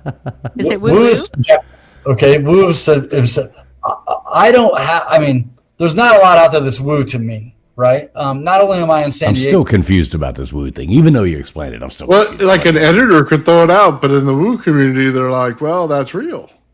So that's why I wonder. right. Yeah, I mean, the real thing is such a funny kind of benchmark, right? Because again, it goes back to what can you validate, what can you verify? You know, if it can't yet be verified, then it's not. We hope that it is. There's cases out there that I wish had better verifiable information. We know it exists. It's just not in the public domain where we can point to it. So the woo's out, but you guys keep it on file, like for later, in case it becomes verifiable. Yeah, and you guys have gotten the woo out of me because most of it lives inside my head. I don't put it into the encyclopedia, but like you keep asking me my personal beliefs, so then you get into I'm in the woo. I mean, Well, I was asking about the encyclopedia part, like, because there's got to be a section where you go, it's not good enough yet, but in possibility in the future, it could come back. we say that. Become We say that. that a lot. Yeah. Well, there's actually a section that we have. What could make this case verifiable? What's needed next? That kind of thing. There you go. Yeah. Hey, can I show you guys something really funny because you mentioned something? If it's funny, I want to see it. Yes, definitely. Well, I know you can't really see. This is Hold it closer. Hold it closer to the camera. closer. It Oh disappeared. no. Uh, Yeah. What a whole Put it in time. front of your face. Oh, yeah, Yeah. there you go. Yeah. This is my UFO trivia game. Oh Oh, man. I like it. can't- It's a UFO disclosure game. So we have about 500 questions that I wrote in here. There's, it's Oh, nice. gameplay. Oh. Yeah. So yeah, it's, there's the glare. Yeah. yeah, there's like a little. Hold on. There's like what is it? It's a file cabinet. All the cards are So you made this. like little files. Yeah, we're doing our Kickstarter. As soon as I can get through Dude, this that's awesome. conference. So this game is coming out. We're going to do a Kickstarter probably in February. So you'll see more about this too. That is amazing. Hey, so what I'm going to do here real quick, I'm dropping the StreamYard link right here. If anybody in the audience would like to come up and ask a question, Gutters, old man, if you want to do that as well, I am dropping the StreamYard link out there. Once again, thanks everybody watching right now. A bunch of people watching in here across all platforms. We are, like I said, we're on X on 2 different channels. We're on YouTube on I think 5 or 6 different channels as well, streaming out right now. We appreciate, everybody spending their Friday nights with us. So thanks a lot, everybody. We do, got quite a few people in here watching. That is absolutely awesome. Thanks for being here. Please make sure you have hit that thumbs up button. No matter where you're watching at, we appreciate you. Happy Friday night. And what's up, Belt Loop? Good to see you in chat as well. Bunch of people coming in. I can't keep up with the chat. Just being honest, we got C Bagley in here. Good to see you, C Bagley. We've got there's been a whole lot of people. We got Jesse coming in here, working in the ER. Says hi, TF and chat in the ER, but listening in, working in the ER. She works there, not there, so we don't have to pray for her or anything. But yeah, thanks a lot, everybody, for being here. So I did just drop the link there. I will pin it, but pinned at the top of mine right now is, and I'll drop that again here in a moment, just in the regular chat, but for UAPedia and the link to go to your conference. So tell everybody about your conference one more time, because we got new people tuning in. So let them know what you got coming up next week. Yeah, absolutely. Next Sunday, January 25th from 10 a.m. to 2 p.m., we're hosting a free online conference called UAPCon. You can go to uapcon.com and register for free. You'll get the link beforehand and you can join. So this conference is really, furthering the conversation beyond sort of what you saw in Age of Disclosure and government disclosure, nuts and bolts. And it's talking more about the nature of reality, the experiences and what happens in different type of non-human intelligence experiences and UAP experiences, and then the implications of UAP on society, on culture, on spirituality, religion, and then ultimately on science. So we have our closing keynote fireside chat with Dr. Thomas Brophy from IONS, which is the Institute of Noetic Science. Dr. IONS was started by the sixth man to walk on the moon, which is a trivia question in my game here. Anyone know who the sixth man to walk on the moon was? Oh, no. God, who is that? I wouldn't even Started know. IONS, the Institute of Noetic Science here in Encinitas, California. Who is it? Who is Edgar Mitchell. Edgar Mitchell had really some supernatural experience and was completely obsessed with the noetic sciences, which is, work by Dean Radin. If you know Dean Radin, Lynn McTaggart, these are where people meditate for a certain outcome and it happens. So this is crops, it could be crime, all types of things. IONS was just featured in Dan Brown's latest book, The Secret of Secrets. It's at the center of Dan Brown's new book. I was a big Dan Brown fan. So anyway, we're hosting this conference. It's free. Sign up for it. There's a ton of really cool people. Rizwan Virk, who wrote the simulation hypothesis. Paul Hynek, who's J. Allen Hynek's son, who came up with the close encounters, first kind, second, that taxonomy, third kind, and was featured in Close Encounters of the Third Kind by Steven Spielberg. Great movie. Great movie, by the way. Hertog. We have, oh my gosh, it's the lineup is just incredible. So. Well, that's awesome. Hey, we do have a caller coming on here, so I'm going to go on ahead and bring them up and see what they got for us. Man, welcome in, Dreadly. How you doing tonight? Oh, what's up, man? Nothing, Dreadly. How you doing? Hope everything's going well with you, my friend. So what kind of questions you got here for UAP? Tim. Oh, nothing yet. I've just joined. I have no idea what's going on yet. This is the UFO guy you were talking about last week, right? Right. So we're talking UFOs. What do you think about UFOs, Dreadly? It's possible. Yeah. I don't know. Yeah. What do you think about? Have we been to the moon, Dreadly? Yeah, we've been to the moon. Oh, okay, he's definitely a moontard. Oh my God. We got a lunatard. Lunatards, yeah, we'll call you one of those. I always like the people that come out there, and I always joke because one of my favorite people are the flat earthers. Flat earthers crack me up, and I like the way they actually have the thing to where they tell people who think the world is round, they call them globetards. And that cracks me up. I think that's one of the funniest things I've ever heard. They actually have a term called globetard to talk about people who think the world is round. Wow. Yeah, pretty crazy. So what do you think? We got the founder of UAPedia up here with us, Dreadly. What do you got for him? Come on, you got to have some kind of cool question. I'm trying to figure out what it is. From what I was listening to, UAPedia AI, I mean, what is it? Because I just joined the stream, so I have no idea. Right, go ahead, Tim. Take it away. Take it away, Tim. Some kind of AI generative platform for extraterrestrial stuff. That's right. That's right. It's an encyclopedia for UFO information. Okay. That's right. Trusted source. That's there right. You go. Oh, right. okay. Do you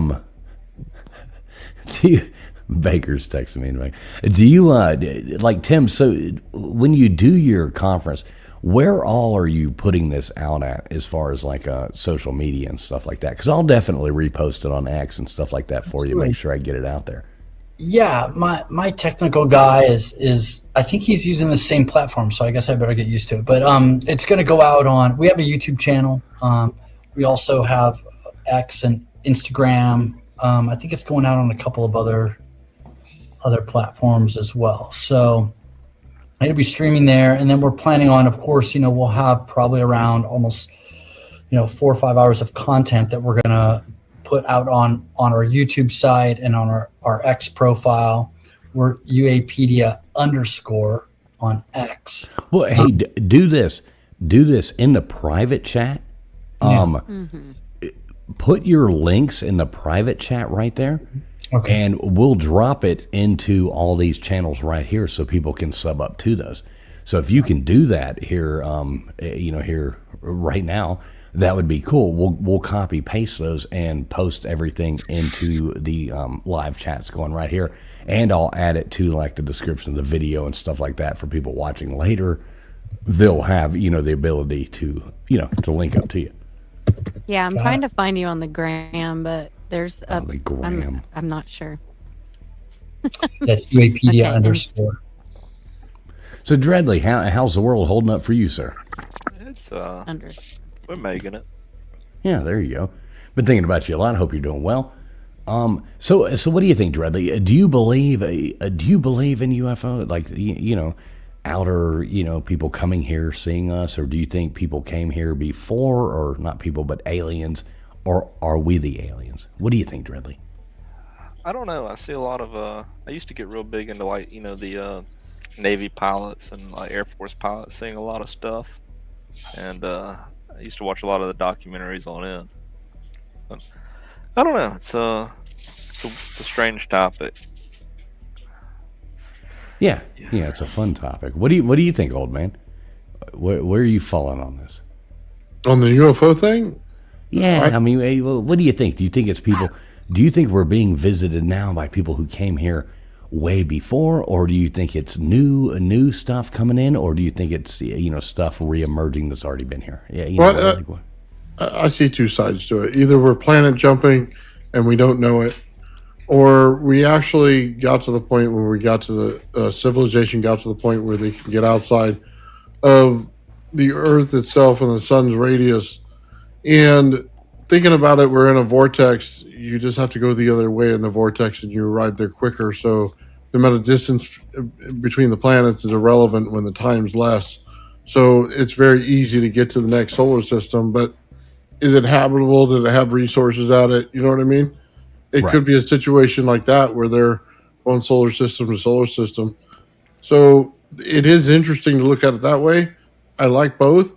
But then, to be honest with you, a little green man showing up in front of my house with a big UFO would just be totally awesome. Like, I would be like, dude, let's go. Like, what do you need? You want to hear that guy come up Dude, with let's nanu? Yeah, Nano, dude, we're hot rodding the universe at this point, man. If somebody shows up in a UFO, dude, I'm taking the keys. We're going joyriding. We're getting around it. That's hilarious. I love that. That's what's up, bro. Yeah, I like it too. That's funny. Yeah, it's always fun. I don't know if I buy into a lot of, and I've been watching a lot of series and coming with you. Right, there you go. And I've been watching a lot of things about like the rebuild of societies and things like that lately. And there's a lot of fascinating stuff, and I do believe that civilizations have come and gone many times in our past, and we are just now re-earthing them, and finding them, digging deeper, and there is something bigger to our history. Goes way back further than what we know, is my opinion. Well, what do you think, UAP? Do you think, like, when they created Space Force, do you think it was for a extraterrestrial threat or for space reconnaissance? Yes. Yes, just yes. I love it. Yeah, I think both. Yeah. You think both? Like, so you really think there is an extraterrestrial threat? And I hate to ask you, like, what do you think? I mean, all the time when you stated over and over and over again, hey, I'm looking at the goddamn thing. But like, yeah, we like to be "That's not what I'm personal with about." people. Yeah, you know what I mean. Right. It's fun to be personal. Yeah, I think that it's an interesting concept that. So in Greer's camp, there are only benevolent ETs. In Elizondo's camp, they are a threat, imminent threat. So who do you believe on that? Is it somewhere in between? Is it both? I think Space Force is an interesting reaction to sort of, where we are in defense and this kind of thing. If you're monitoring space, you're likely seeing things that you can't explain. Well, I guess what I meant to say by it is, do you think it's used for extraterrestrials, or do you think it's more to do reconnaissance on other countries. I guess that's the way I should have worded it. Mm. Yeah, then I would. my answer is both. Still both. I think it's used for both. Yeah. So do you buy into a lot of like what do you think about the dark side of the moon? I think it's. That's a great album. I love that. I've listened to it Exactly. 100 times at least. Yeah. The dark side of the moon, according to the astronauts that went there, they heard eerie music, they saw lights, they saw structures. It's interesting that the moon doesn't rotate and it's locked in its orbit the way that it is. It's something that we can only speculate about. I think one of the things that's really interesting is that, there are laws limiting the size of telescopes that individuals can own. And why And would that be? why would that be? So, there's a lot of amateur astronomers out there that start to push on this. And, that's why they're looking at 3i Atlas. They have better images than NASA does. That's why, when these amateur astronomers point towards the moon, they see structures and things that don't make sense, like the craters all being uniform versus, at an angle. There's lots of anomalies. So you really like the moon though, right? This moon one has it's something that you're really interested in. Is that true? They really limit the size that you can. Is that true? Yeah. Yeah, I'm not Googling right now, but yeah, you could fact check that. Yeah. That's interesting. That's weird. You learn something new every day, don't you, KJ? I'm telling you. That's crazy. Oh well. Thanks everybody for coming Why in. is that funny? I'm trying to catch up with the chat here. Going down. I know I'm running behind. Trying to catch up with all the chat. Good to see you in there. All kinds of people trying to highlight your comments. Let everybody know that we do appreciate you being here. Thanks a lot, everybody, for coming in. So we are gonna be wrapping this up soon. Dreadly, my friend, you got any last questions for UAP? No, that was it. I was just coming in to say hello. All right. Well, hey, we will hang out in the back, for a few minutes after the show. Feel free to, I'll hang pop out. back in or just, you know what I mean, Dreadly? Yeah, you're more than welcome to pop back in and say hey to us in the back after the show. Always love hearing from your brother. Appreciate you coming up. All right. Thanks a lot. There we go. Dreadly checking in with us. Thanks a lot, Dreadly. UAPedia, Tim, going ahead one more time. I know this sounds redundant and over and over and over again, but we have new people coming in. We have new people, blah, blah, blah. Before we wrap this thing up, please tell everybody once again about everything you're doing. I mean, I know it's like you already said it, and I feel like, you know what I mean? I don't want to be an asshole, but we do have new people coming in, and we want to drop your links. And I think that's going on right now. People are dropping your links right now. So go on ahead and tell everybody what you got coming up, what you got. Yeah, so I appreciate it. I don't mind repeating it all. So we have UAPedia, which is our online encyclopedia with case files, biographies, historical reviews, in-depth articles, dossiers that have all been fact-checked and put through our claims taxonomy and speculation labels. So that's out there. It's free. It's open source. We're still in our beta phase, so you're going to see a lot of improvements come through on the website as we work on this. And then on January 25th, we're hosting UAPCon, which is an online free conference that has a number of different academics. Nearly everybody who's in the conference is a PhD, and they're speaking about the nature of reality. They're speaking about the experiences and what the evidence shows for experiences, and then they're looking at the implications of non-human intelligence and the phenomenon on society, on culture, on spirituality and religion, and ultimately science. So that's coming up. It's all free. It's open source. All you have to do is go to the website and click register, and we'll get you all set up with the link. It's going to be really great. And we're going to host one of these conferences, like these free conferences, once a quarter. And we're hoping to have Old Man on, because that's going to be really cool. You need to get this guy on here. He's a freaking genius, man. He makes me look dumb every time I talk to him. I'll tell you, within It's the UFO true. community, there's not very many true. people who can speak to plasma physics, and it's a core fundamental part of the UAP lore. Is these things are run in an energy bubble? Okay, Yeah. let's talk about that. What does that actually mean? And so you could really speak to that, and I think it'd be great to have you be a part of that conference when we spin whenever we spin that one up. Right on. Appreciate it. Yeah, I think that would be a good thing. Oh, Nathan, old man, he's taught me a lot of things, and he does fascinating stuff all the time. And he has, meeting him was a godsend to us because we like to talk about all kinds of stuff and run our mouths, but we don't know what the hell we're talking about. So every now and then, it's a good thing to have somebody who is actually smart, not just absolute morons like us. So, old man would be a hell of a person for you to contact there, Tim. Appreciate that. Yeah, I learned a lot tonight. It was really great. Thank you guys for having me on. It was awesome. Hey, I thought you're it was welcome great. back. You're welcome back anytime. I know I have already signed up for your thing on it's the 25th, right? The 25th, next Sunday. Right. Yep, So I expect to get an email, correct? you will. Yep. Okay, so everybody I'm going to go on ahead and drop that again here.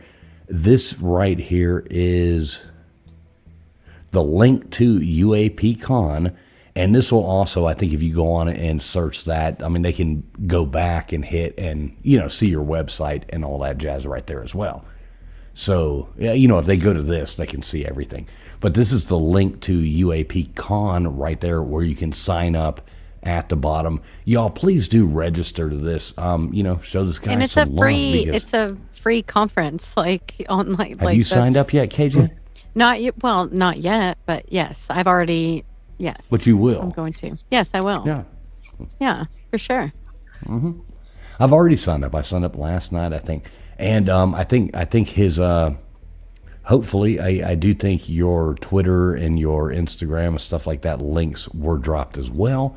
So hopefully everybody go over there and check you out, man. I'd really like that. You're a good guest, and I'm gonna come surfing with you. If I go out there and meet up with my buddy over there. Dude, you get in, dude. San I hope Diego. he does. I'd love a video. It'd be Oh, yeah. hilarious. You gonna go surfing? That would be with us, Tim? awesome. Yeah, let's go. Let's go. KJ, the friend I'm talking about, right? Adam? Yes, I figured. Yeah, Right, yeah, I exactly. gotcha. He's Yeah. begging me to come out there to San Diego. I mean, and, you go- should. The years are ticking by, bro. You got to do it. I know I'm 39 like the rest of you. I know. And it's getting harder to surf every day, but I'm telling I guarantee you, I can still shred I it. can't wait. I hope you do it. The thing I don't like, so before we wrap this up, all right, so the thing I don't like, being like from South Florida and stuff like that, y'all's water is cold, man. I got to wear some kind of like wetsuit and shit. Yeah, you know? that's different. I know it's cold. What do you say about that, Tim? Like, how do you feel? You ever been to South Florida? Yeah.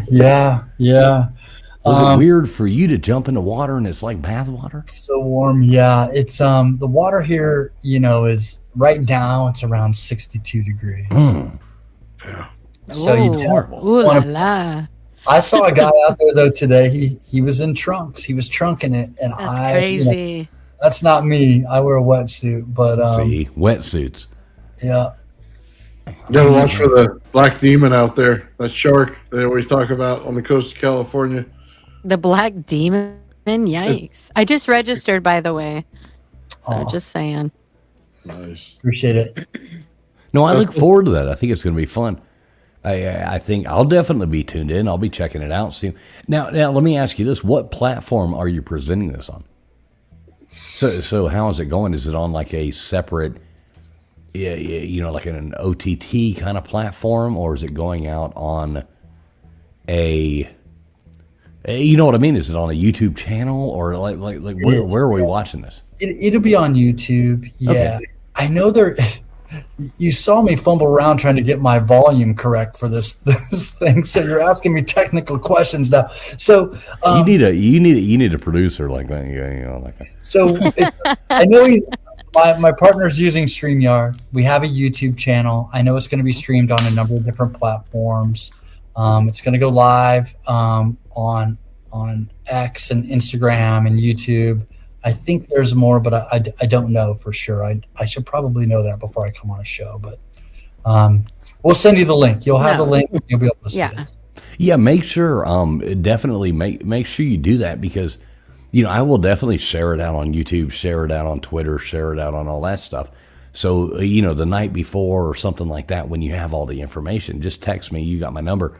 Just text me, let me know the information, and I'll spread that out for you too. You know what I mean? We like to help people out and do, you know what I mean? Spread the love. So definitely send me all the information.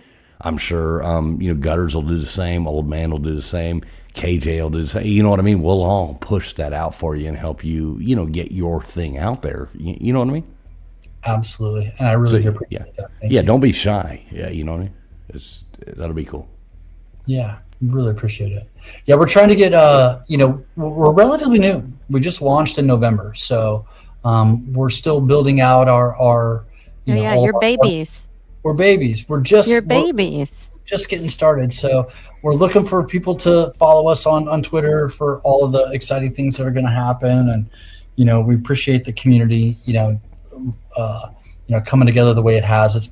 We've had so many people contact us wanting to help and write articles and, and fact check and help us produce videos. It's been really great. We've had a really great response from everybody. So despite what you see on Twitter, there's good people out there.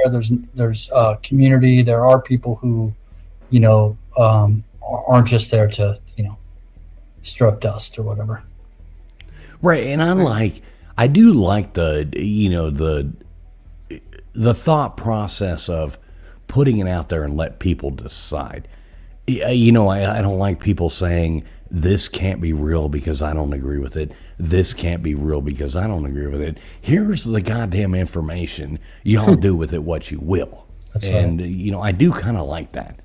And, some people are idiots and they're going to buy into the wrong information. I might be an idiot and buy into the wrong. You know what I mean? I might be the idiot. Hell, my name's Traveling Fools. I got it. I got fool in my name. So you know what I mean? I concur. Yeah, exactly. Well, you just met me, KJ. So Yeah. we got that. So, Tim, any last words before we wrap this thing up? I just really appreciate being on the show. It's a lot of fun. You guys got a lot of my personal beliefs out of me. Yay. I like it. We ring you out like you know what I mean? Which was kind of fun to share. It's kind of mind blowing to me that this started with the trivia game.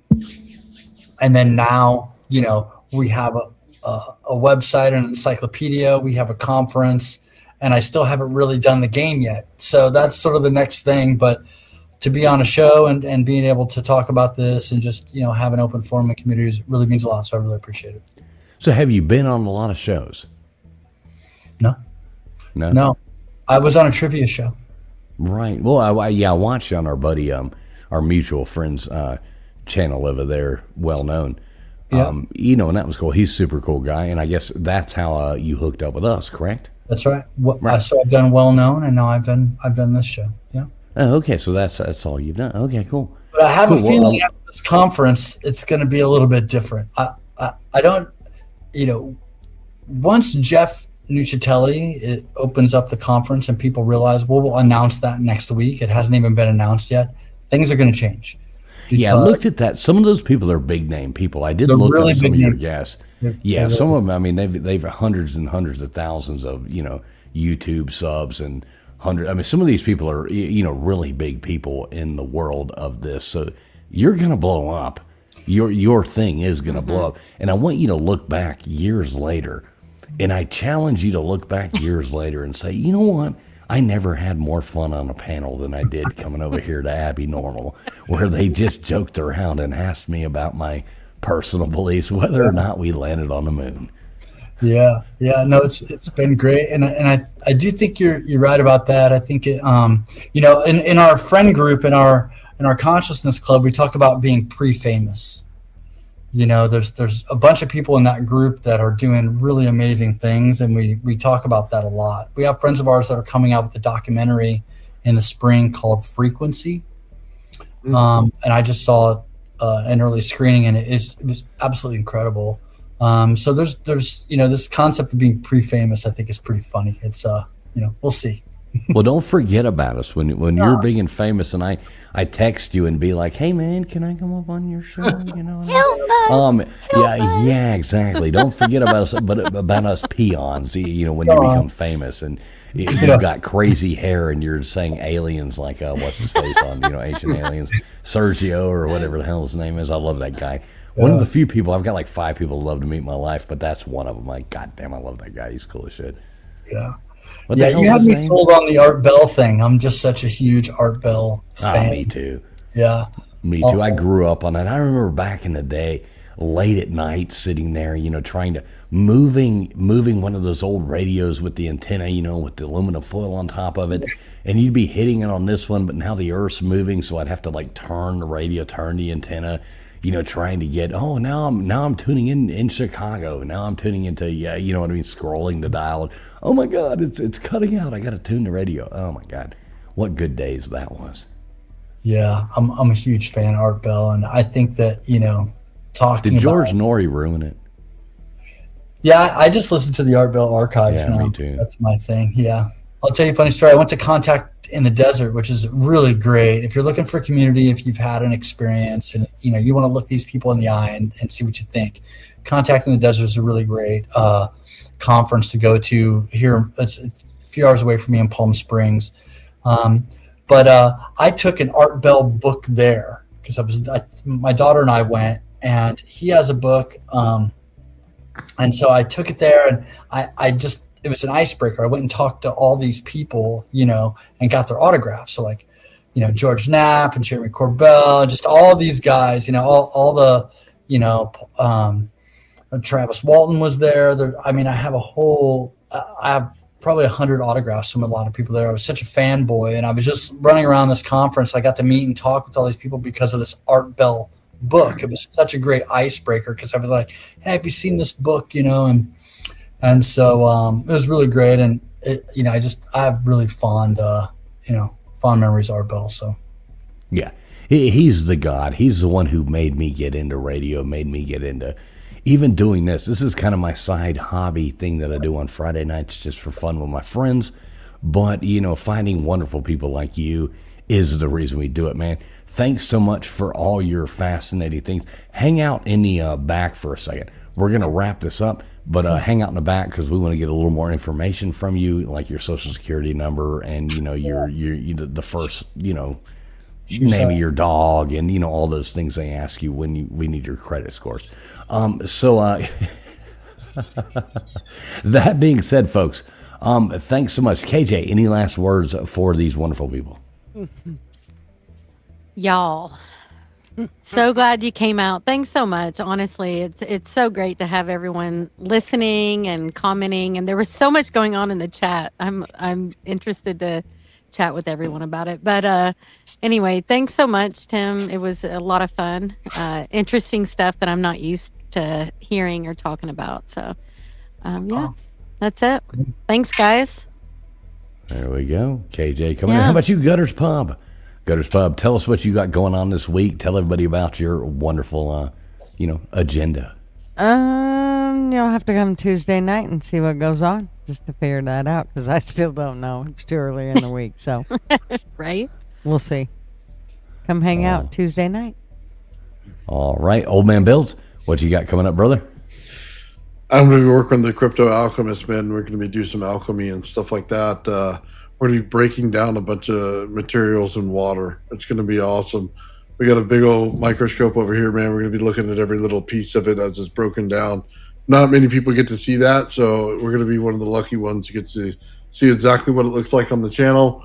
We're going to be doing a lot of high voltages and stuff like that with the RAV concept, the radio and art vehicle.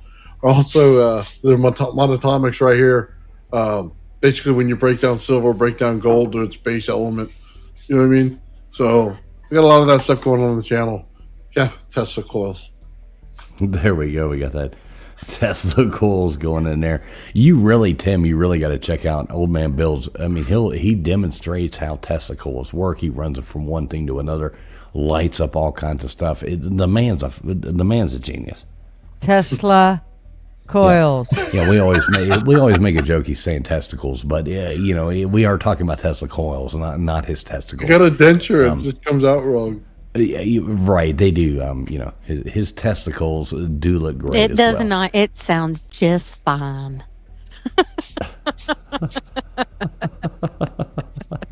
All right.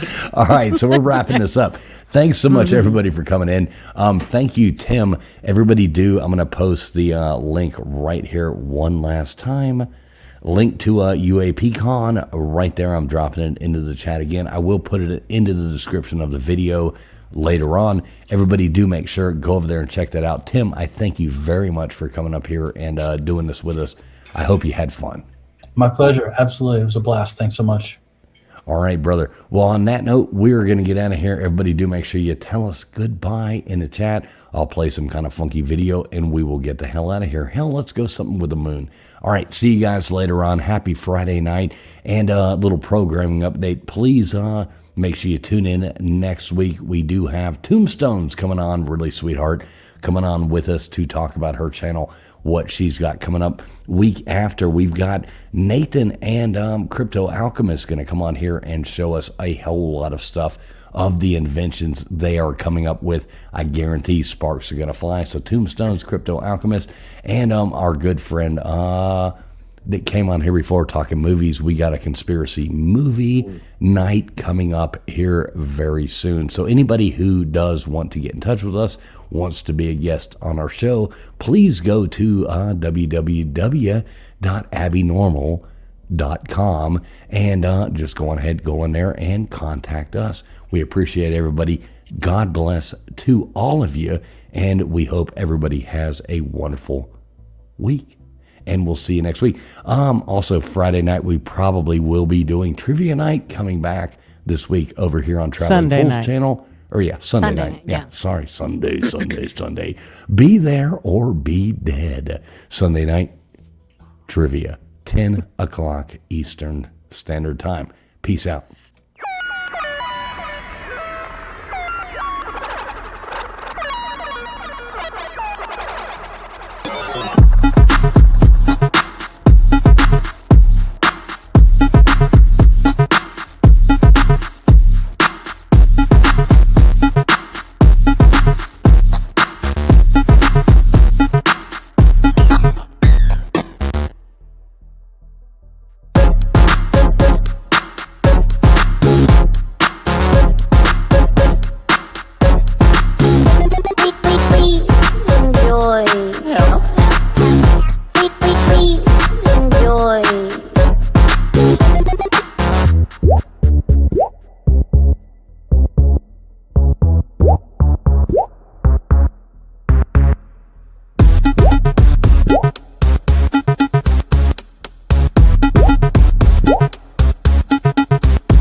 Good night, America. As Art Bell always said at the end of the show. Art Bell the God. Thank you, Dispatch. Appreciate you, brother. Please enjoy. Please enjoy.